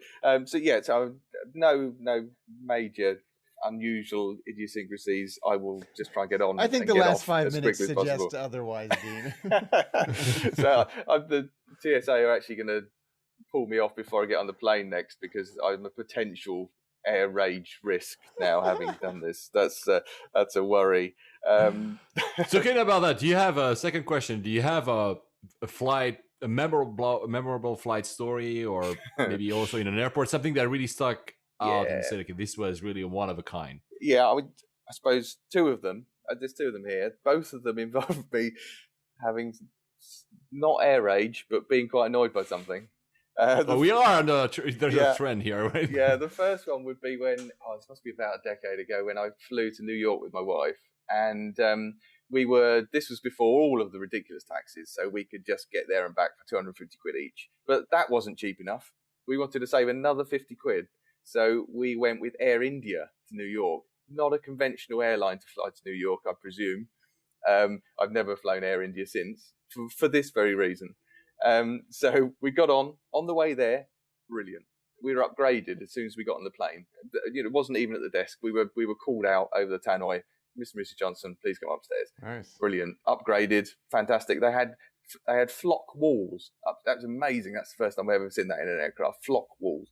But then on the way back, not the same experience. We sat down and we had paid a little bit extra to get leg room. So we were by the exit, and the two seats that normally are used by the flight attendants, when they pull down the temporary seat and just on takeoff and landing, no, they'd sold those. What? So for the entire flight, we had two people staring at us. No way. They were probably staffed, but that's unbelievable. Yeah, that was quite special. So haven't flown Air India since. But it was so the other experience would be on a Washington flight. It was an internal flight. We were meant to be going from Washington to New York, I think, and a colleague of mine, neither of us had been confirmed for the flight. So got up to the desk at the gate. I was okay. Got on. My colleague Guy, I just kind of shrugged shoulders and he said, I'll probably be let on in a minute. No. Who they let on? Because we'd been in Washington for the inauguration. And also, a whole team of cheerleaders had been in Washington for the inauguration, and they'd won a trophy. So the trophy got Guy's seat. So that's unbelievable. So I got on the plane, brilliant. I'm in, and then here comes a trophy, brilliant. So they gave the seat, they gave Guy's seat to a trophy. That's phenomenal. All thanks to having been too successful at the inauguration, brilliant. So two examples of being slightly nice stories. On planes. And last one, I mean, I since you said what you said earlier, maybe there will still be something that annoys you, but what if you had a power? What would be the single thing you would change in the air travel industry, or maybe your passenger experience? A single thing, if you could change, what would it be? The single thing would be the material they make armrests from. Okay. It's the most uncomfortable, painful material known to man in economy, and so they don't make any attempt to round off the edges. So you're kind of deciding which part of your elbow it will dig into, and then no, that's not enough. The fact is, there is no written rule for armrest etiquette. Oh yes, there is. There is actually, there? Alex. I'll tell you exactly what it is. Aisle gets the access, window gets the view, middle gets the armrests. Middle gets both armrests. Middle gets both armrests. Oh, no. They've got to do. Surely they've just got to get one armrest. Both armrests. Yeah, that's I the, guess. that's the I guess protocol. my aisle seat, I do get one armrest. So if anyone's claiming the one that's on the aisle, then they're really in trouble. Yeah, no. So you get, if you're on the aisle, you get the one on the aisle. If you're in the window, you get the one that's up against the wall. But the two middle ones, the person in the aisle seat gets. Okay. And we're going to get 680 million emails about this saying, actually, that's not how it works. But if you fly with me, that's how it works. That really should be in the safety video and the right. demo at the start.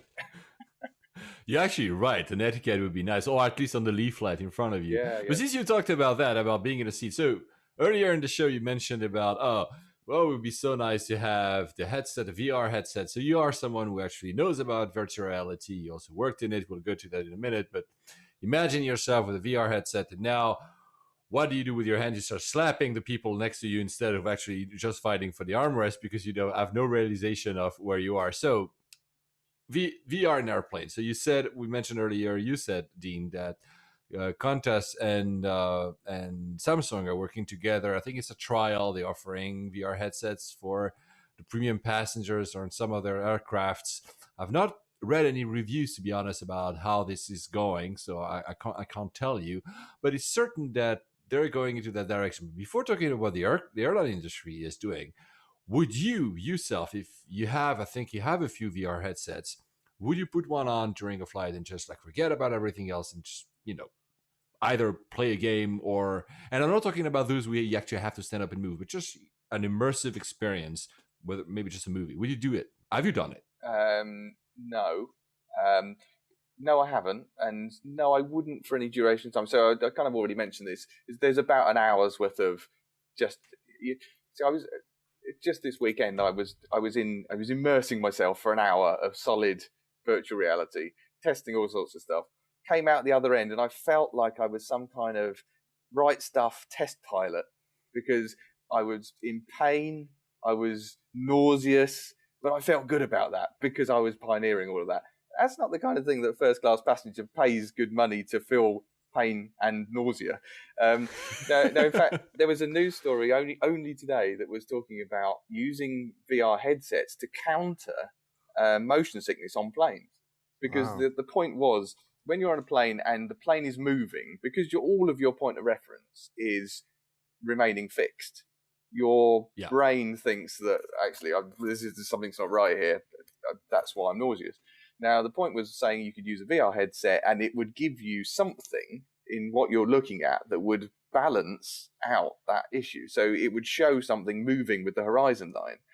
Again, that's a brilliant idea and a solution to a medical condition if you're flying for about 30 minutes. But afterwards, you're then going to feel nauseous because you're using virtual reality. Right. So there's a problem there that it's going to solve then cause again. But so, is it? I mean, because maybe when you're testing it was gaming, I'm not sure, and I won't. But is it? Do you think that even if it's just a simple movie watching, so you don't have any type of interaction, just watching something, is it also something that gives you nausea? Because I've never tried for long periods. I've only tried for like 10 minutes. So. Yeah, just watching is going to be fine. It's just that you will want to keep coming out of that environment at regular points. When we're just not quite there yet. The headsets aren't quite comfortable enough for a long period because there was an article in Polygon a few weeks ago by Ben Kuchera, and he said that his claustrophobia was gone immediately. I don't know if he has flying anxiety, but he was like, his brain kind of like shut down the rest, and he was in his own bubble, which, again, I don't know if it's the case for him, but for people who have anxiety of flying or even fear of flying would be something that could potentially, and maybe according to what you say, in not the near but more the midterm, be something useful. Do you think that at some point, let's talk maybe 20 years down the line, I don't know, we'll have some VR headsets for everyone because it'll be cheaper to produce, the content will be there, and you'll just slap that on you, and that's it, and you're for whatever duration of flight you're gone. Is it something you think will happen, or think we'll never get there? No, I think we will. I think it's part of it is the problem that we don't fly as fast as Concorde anymore. So the as long as we're sticking people in a big metal tube for 10 hours in not the most comfortable seating possible, if we can distract them mentally from that environment, then that's actually a good thing. I would sorry to interrupt you there. I would say you can actually distract them from the fact that the aircraft sucks, that there's no leg room, and that there's no service. But you have a VR headset, so forget about the flight. Your experience was great, like you were in a movie. Yeah, I mean, sorry, I'm being very cynical here. But part of that would be, your user experience also includes the fact that someone's coming down the aisle with a trolley that somehow communicates with your headset to tell you that there's a trolley coming, in much the same way as they don't wake you up or nudge you when they think you're asleep. Actually, if you're just in the middle of watching a film, it's different to someone waving a hand in front of you or you've seen them because you've just got a pair of headphones on and a screen in front of you. Yeah. If you're fully immersed and you realise after 10 hours you had nothing to eat, you'd be quite annoyed. So there are various things rather than just a tap on the arm. There's lots of things to connect still, but I think in another 5 years' time, or less than that, we'll be there. I will just mention it was just a patent, but a few months ago, Airbus has done a patent with a patent of a seat which has an integrated helmet, like it's got a VR helmet in it. I mean, besides that, because why not? What I really loved about a patent, and I'm quoting the patent here, it says the passenger would have the possibility of choosing a type of oxygen flow, refreshed, conditioned, and the air can be enhanced with natural or synthetic odorous substances. Do they want us to get drugs so we forget about the fact we're flying or something? This is not something I would welcome. Like after 3D, after the 3D images now, and welcome to 3D Olorant in the plane as well. So Gross. that's yeah.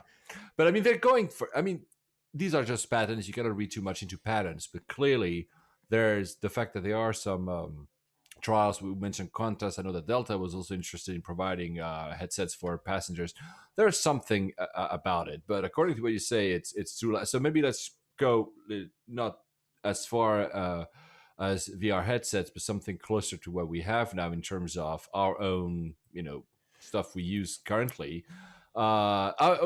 Actually, one of the things that bother a lot of people flying is when you have, I'm sorry for those of you who are parents, babies are crying, and there was this seat that was also unveiled last week, which basically on the headrest has basically like a speaker, and that it acts like as a noise canceling speaker and creates a bubble around your head of no noise. You're in a silent bubble, though you're in a plane. That is something that is pretty cool, actually. Does it work? That is. I don't know. I've never tried it. They say it does. One of the things about the VR stuff that I think, as Dean says, 5 years from now maybe, but I love looking out the window and going, I wonder what city that is, or what airport that is that we're flying over, or you see a plane zip by, which is so neat. I wonder who that is. I mean, you can maybe see the airline, but where are they going, and how long do they have their flight left? And we've talked about some of the apps where you hold up the augmented reality and you can get all of that information. But I wonder if there's an intermediary thing of not a heads up display on the actual seat window like pilots have in some modern aircraft to show them pertinent flight data, but something that's like Google Glass, where you can look down at a city and see borders of towns and countries, and look at a plane and it would have a little dot over it that shows you who it is and where it is. We have the technology to do that. I saw a patent recently for exactly that, of a window overlay, but I feel like that's hugely in the future. Do you think there's an opportunity to take the data that has been available to us for years in these apps, iPhone apps and smartphone apps, and project it into the environment? Maybe not in something like a headset, but either with something like Google Glass or a projection or interface on the window. I mean, the thing is, the augmented reality glasses, and some guys that we're working with at the moment, ODG, based in San Francisco, they've been at this for a decade now, and they are able to, as you see it, tell you exactly what you're looking at, who you're looking at, what the buildings are, whatever else. That's stunning stuff. The bit much like Google Glass, is that we're still at that barrier stage where you don't want to look stupid. Yeah. And it's a bit like, until we're at the stage where you're wearing a pair of glasses that look like a normal pair of glasses, I'm getting my hands on finally next week my Recon Jets, which I've been going on about for about 2 years or more now, and they're essentially they use the same technology that Google Glass used, but they are more sport orientated. Which the irony is, I barely move around during the day, but they look cool. So they look like Oakleys. They've got all the stuff built in, and it feels like that's a real step in the right directions, because they don't look stupid. However, they would look stupid if you were just in a normal office environment. Although they wouldn't. Stupid is the wrong word. They would look unfamiliar to everyone around you until enough people are wearing them. But actually, within a sporting environment, they look spot on. So that works. So if you're in a plane, yeah, maybe it's something that you have access to. It's that $10 extra surcharge. You can have whatever you want extras, and it's it's not relying on the audience, the consumers owning their own, but it becomes something that's available. That could be good. I mean, a lot of the stuff that the data that I mentioned that would power something like that, like I said, is freely available. And I always wonder, we have moving map, and a lot of airlines have pushed that feature quite hard. They've made it so you get like a third person view over the tail, and you're getting all this wonderful flight data information. If you added like better geographical information of where you're flying over, what to look out for, what it might look like out the window, and then other traffic, which there are like 5 really, really good apps that give us real-time flight information. If you could see all of the other planes around you, I just think there's something really nice. And I think it's the same psychological moment or thing that happens when you're watching live TV on an airplane. You don't feel as isolated and compartmentalized in a tin can when you're connected to something that's happening outside of your environment, like live TV or the world that's happening around you. It feels like a worthwhile investment to improve passenger experience. Yeah, you guys would love the ODG glasses. They do have an app that actually taps into the US air traffic control, and no matter where you look, get me a pair, Dean, right now. You'd never take them off. And a reminder of Dean's interview will be provided as a separate podcast episode, Layovers to LAX, coming up next week. So, moving on to the question of the week. We have a question of the week, which is from your brother, Alex. It is, and it's. Do you want to go? Weird that he didn't ask me this in person because I just saw him, but he did. He took the time to email in, so thank you, Will, for doing that. And it's a good question. What defines first class? He says, "Who truly has the top tier quote pointy end of the airplane?" Very funny, Will. Product. What products or services are necessary to widely be considered a first class product?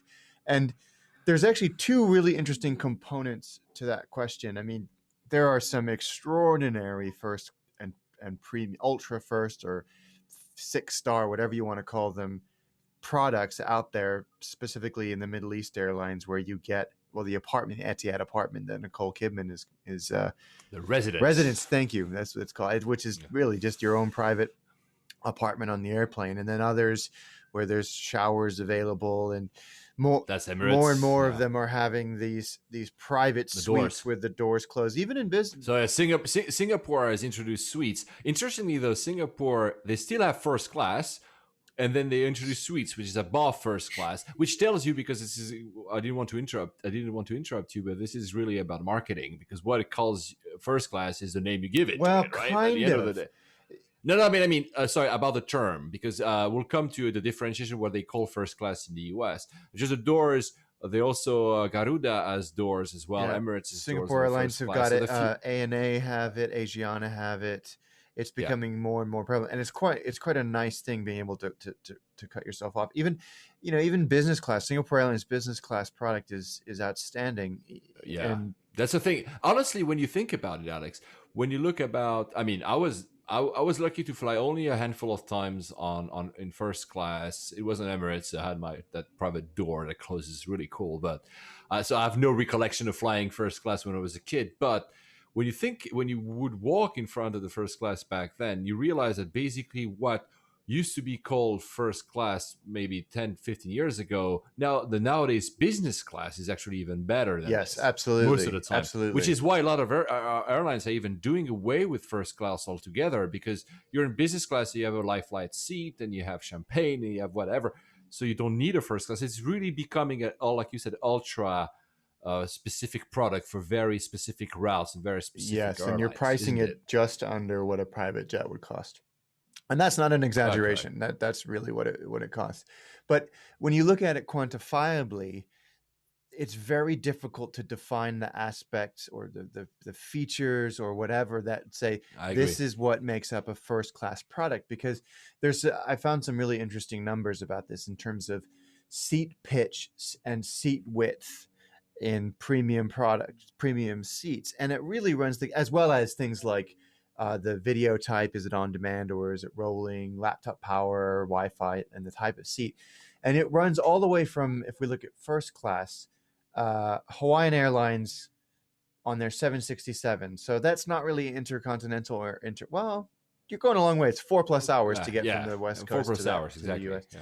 42-inch seat pitch, 18.5 inches wide, just a recliner seat, all the way down to Lufthansa, believe it or not, 92 inches of seat pitch, 31.5 inches wide, and that's a suite, an open suite, not a closed suite. But that's the old. I mean, maybe you don't know, but that's the old or the new business class. That is first that class. is current. Yeah, so that's on the A380, Oh, wow. 92 inches of seat pitch. That's the distance between the seats. But then if you go to business class, then it changes entirely. You're looking at sort of 40 inches, less than that, 30. Czech Airlines, CSA, have 32 inches in business class, or 36 inches in business class. Don't you think, I don't know where you found those numbers, but don't you think it's more about the industry, like, the competition? Each airline kind of tries to keep up with the others. I mean, some, of course, you mentioned the ones in the Middle East, Singapore also stands out, and a few others. Yes. But don't you think it's a self-defined? I mean, the size of the screen in front of you. So again, I've been on Emirates first class, and we have this kind of, I think, 50+ inch.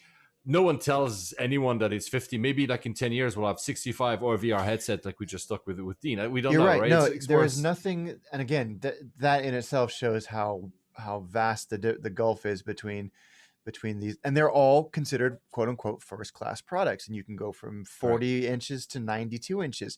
But what actually defines whether or not it is first class, and this is a really boring answer, but it's the truth, is the fare class in which it is booked. Correct. So if it is not a first class booking fare code like F class, then it is not a first class product. And a great example of this is Virgin. They do not have a first class product anywhere on the upper class is basically what is usually called business class. It is a J class booking fare, which means it is a business class product. They do not refer to it as first class. Cleverly, they refer to it as upper class. So you are an upper class Virgin if you're in the pointy end of the airplane. And but their product, that physical product, is outstanding. I mean, they were the pioneers of the herringbone print, which is if you're not familiar, the herringbone is those angled seats that point from the window nosing into the aisle.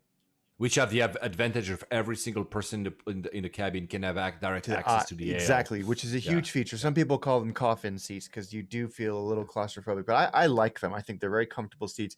They've got a bar. They were, again, innovators in that space as well. But what defines a first class versus a business class product is the booking class. But Paul's right. I mean, the Middle Eastern airlines, some of the Southeast Asian airlines are really pushing that hard as a marketing differentiator to say we are a premium airline not because as Dean said earlier in the show, of our economy project, which are broadly homogenous, but how luxury it can get on one of our airplanes. One of my favorite first class, and I was never able to fly it because, again, I mean, at first I don't have the means to do that, and second, not enough miles. Is Swiss. Swiss is actually their first class. Of very few aircrafts have it. Is like, it's not because I'm Swiss I'm saying that, guys, but it is very minimalistic, wooden, square. It's very look up the pictures. It's really breathtaking. Although, of course, the ones in the Middle East are amazing, but they're more like show offy. I'm sorry to use that term, but they're like, really look how much stuff I can put there. I mean, it's but again, to answer the question to Will said, it's true that don't be misled by marketing. It's like Alex said, it's though. I mean, maybe you can say a word about the fact that why do you have any idea why in the US they would call what is commonly known as business class, even on short haul and medium haul in Europe, first class in the US? I think that that's a purely Is it marketing? It's a outmoded nomenclature thing from the good old days where there was coach and first and nothing in between. But now with Delta, with their 65 classes on an airplane or whatever it is, you know, they can call it whatever they want. It's a very weird. There's something quite sweet about it in a way, where you still have airlines referring to it as coach class, which is quite a pejorative term, I think, but Yes, they still correct. use it. Yeah, economy is now. Economy is pretty pejorative as well, but you know. Yes, but at least it conveys the fact that it'll be cheap in terms of. And airlines price. have dabbled. Whereas coach is like, exactly. A coach is like, it sounds like you're riding on a bus. Airlines have dabbled with using different words and things for describing it. It just ends up confusing people. Yeah, exactly. Most people, I mean, are okay with economy. The other thing that I would add, though, slightly, very quickly, because Will mentioned what makes a top tier product. The whole experience also sometimes is, I mean, of course, the customer care, the fact that the crew remembers your name upon entry. Honestly, again, not that many memories, but that memory of me entering that Emirates and I was put in first class, and it was the second time I was upgraded. And the crew actually remembered not only my name, but I'll always say that I like to be named not with my last name, because it's complicated with my first name. So they are hello Paul. They knew everything. They had all the CRM. That's the bit at the end of data. Great. This also makes it first class. It makes you feel valued as a customer. And some airlines have done as well. I mean, Emirates is one, but Lufthansa is another. They've done a dedicated terminal to check in. So at Frankfurt Airport, you have a first-class terminal. I was never able to get there. They have also cars. I just read a trip report where someone did that. They were connecting to an international flight. They did something like Nuremberg to Frankfurt, and when they got off the flight, there was a beautiful Mercedes limousine waiting for them to shuttle them airside to the lounge. I was like, that's either if you're first class or if you're Hon Circle, which is the highest level of frequent flyer status on Lufthansa, which by the way is 600,000 miles a year. So you must be flying a lot. This is why it's very a top tier product, because they know that some other airlines are top tier. Like our SkyTeam is much more attainable, but they won't offer you like a Mercedes and an Audi. Just if anyone listening flies through Frankfurt or Munich, when you're in a bus, because it happens, just look out and you'll often see these magnificent cars parked and waiting for customers. These are the type of cars that they will individually, unless you're in a family, of course, pick you up at the plane, transfer you sometimes directly to your connecting flight, not having to go to the airport at all. It's pretty amazing. So as Alex said, there's no actual way to define first class, but to see what class of travel you're in. But the rest is about looking how, as a product, it makes and sense, if you're normal people like us, I'm sure there are a few of you listening to this that travel first class regularly. If so, please bring us along. But if you are a normal person and want to experience the pointy end of airplanes, my opinion is the cheapest way most cost effective way of doing this is use your miles. Of course, and we'll do a whole segment on how to use your miles. We'll do that because you mentioned also earlier, like when we talked about the Qantas story in the lounge, play the part. It works. I mean, you can be upgraded, not easily, but on long haul they will allow you to upgrade. And this is why, for instance, Emirates upgraded me, not because I was playing the parties, because they have sometimes availability in the front, sometimes too many, and they will actually make you a gift because they want to be nice to you or something. So it happens. But we'll do a show about this. So now to the airport of the week, we chose LAX. So I've never been to LAX. I still can't believe that. No, I know. I've traveled to a lot of West Coast airports, but never LAX. And the reason we chose it, obviously, because Dean travels there a lot. He mentioned he works with the entertainment industry over there. So and it's one of these big airports that we couldn't avoid. At some point, we had to do so. Let's do it at the beginning of our journey into this podcast. So LAX, Alex, tell us more about LAX. Actually, there's a technical phrase that's applied to the style of airport that LAX is, and you may not be familiar with this term, but it's crap hole. And so, and LAX. So there are 9 terminals, 9 terminals at LAX in. Are they connecting, or are these like the kind of stuff we No, they're all connected, transfer? and they're in this, like, if you ever try and drive to LAX, which you have to do because you cannot get out or in of LAX using any form of public transport other than buses. That's called California. That's California in a nutshell, especially LA. But you have to negotiate this extraordinary tiered road system that if you go up the wrong ramp, you have to go all the way around the airport, go out and come back in again and take another whack at. If you want to practice this, play Grand Theft Auto 5 because it is rendered beautifully in Grand Theft Auto 5. It is. I can't even describe how bizarre this relic is. There's 9 terminals, and there's a great article on Wiki Travel that says, if you find yourself in one of the older terminals, which can be recognized by the overcrowding, outdated decor, and unpleasant odor, blah, blah, blah, which is categorically true. Some of the older, I don't know why, some of the older terminals smell like they were built on an open sewer. It is bizarre. God. It's a very big airport. It's like more than 70 million passengers. It's by the way, there's this landmark that sits in front of it. I don't know exactly because again I've never been, but I must have seen like dozens and dozens of movies. When you see that landmark, it looks like some kind of a flying saucer, a reverse or something. The theme building. It is a theme building, very cool building, and there's a restaurant in it, and that's been featured in a bunch of. It was closed for years and years and years and years, but it was. It's recently been reopened, and that actually is another one of the very few positive points about that airport. It's a landmark building. It's from the 60s. It's again very similar to the TWA thing, that it's an iconic representation of the airport. It gives you a great view of the field if that's your jam. But other than that, it's funny because I read, again, I don't have any, but I read it. That's for me kind of representative to a lot of the stuff that happens often in airports in the US. I'm sorry for anyone listening in the US. Is that when they started building the major airport, because it was there for quite a while, they thought that where this theme building is, you should have been part of the big glass dome that was supposed to encompass all the terminals. So something really very like forward thinking, something like it's the Jetsons. Like now you. The Jetsons, exactly. Something like they do now in the Middle East, or we just mentioned about Seoul Airport doing this. When you look at the rendering, something very future-looking, and then let's scale it down. Oh, no metro. Let's just have cars, and let's have parking space, and parking space, and parking space, and but let's keep that in the middle. It's a bit sad because in the US you have sometimes plans, and maybe because it's a very pragmatic country, very quickly. All the grandeur disappears and it just stays like the last major refresh and renovation and expansion of LAX happened for the Olympics, and are you sure? I thought it was more. Okay, yeah, because I guess it was a big thing. It was 84. Right? So 30 years ago, and since then, anything major has been blocked by lawsuits.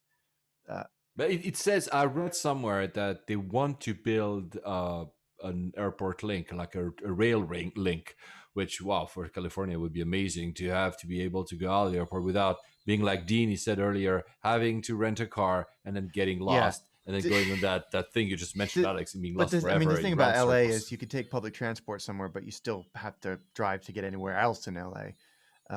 It's the only other, one of the accolades that the LAX gets is it is frequently named one of the worst international airports in the US.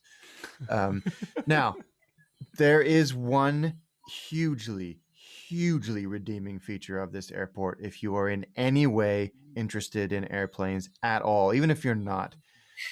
So there is an In-N-Out burger just on the outside of the airport. Now, In-N-Out Burger is fantastic in and of itself. It is the best chain burger in the world by a country mile. Go find one if you're on the West Coast.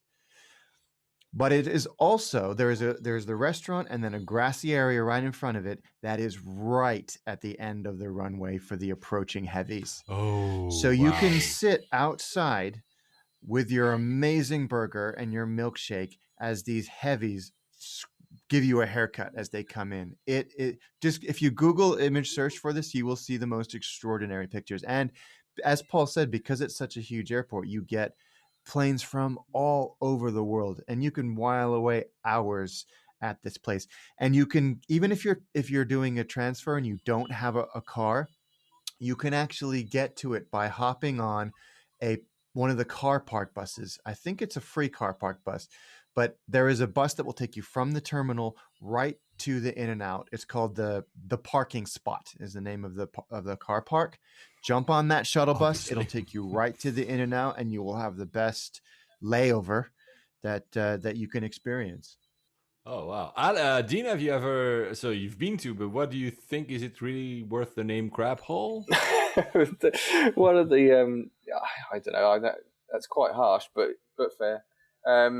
The most of the time I'm doing what I normally do, head down, just work my way through. I've got a really bad sense of smell, so that's probably a good thing. I was there with a colleague once who had injured her knee, and we were looking for some kind of, I don't know, wheelchair or some way I could get her through slightly more comfortably than queuing for hours to get through security. And they told us to go and sit by some chairs that were next to a phone. And they said, oh, that's where you need to go and sit. Someone will come along and sort you out. So we went over there, sat next to this phone. They didn't tell us anything about the phone. They just go and sit there, row of seats. Half an hour later, go back again. So what are we meant to be doing? Is someone meant to be coming with a chair? He said, oh, yeah. When you call them, they will come with a chair. Right. Call who? So they say, oh, no, there's only like 3 digits on the phone. So it wasn't 911. But we called the man with the chair. Another half an hour later, eventually, I think they have one chair in the whole setup. So the guy eventually turned up with a chair. So we got fast tracked through, and at the other end we had to give the chair back. So the chair bit was a fast track to get through, just the security. Well, on the other side we got some guy with a little bleepy trolley who's Grand Theft Auto again. I think that he played too much of that, because that was an exciting high speed trolley, but he didn't have the beeper, didn't work, so he had to actually say beep beep beep all the way through. So the top of his voice, he was going through I still to this day not entirely sure whether he was an escaped mental patient or not. Oh, well, I'm looking forward to try this one day, this airport, not for the order, not for the trolley, but just because of the In-N-Out you just mentioned, Alex. So it's worth the trip just for that. Going there. Yeah, I'll do that. So, and finish, because we decided with Alex earlier today that our show is called Layovers, and we've been talking about now that's our 12th airport, and we never say something. Is it, according to you, Alex, a good airport to have a layover? Yes, because of In-N-Out, it makes it one of the best in the world for a layover. Well, that was a great answer. On that, guys, thank you so much. Thank you, Dean. Dean, thank really you so much. That's fascinating. All along. Thanks, guys. Fascinating. We'll reinvite you at some point. Alex, see you next Thank you, guys. On behalf of Layovers and the entire crew, we'd like to thank you for joining us on this podcast, and we're looking forward to seeing you on board again next week. Flight attendants, please prepare for landing.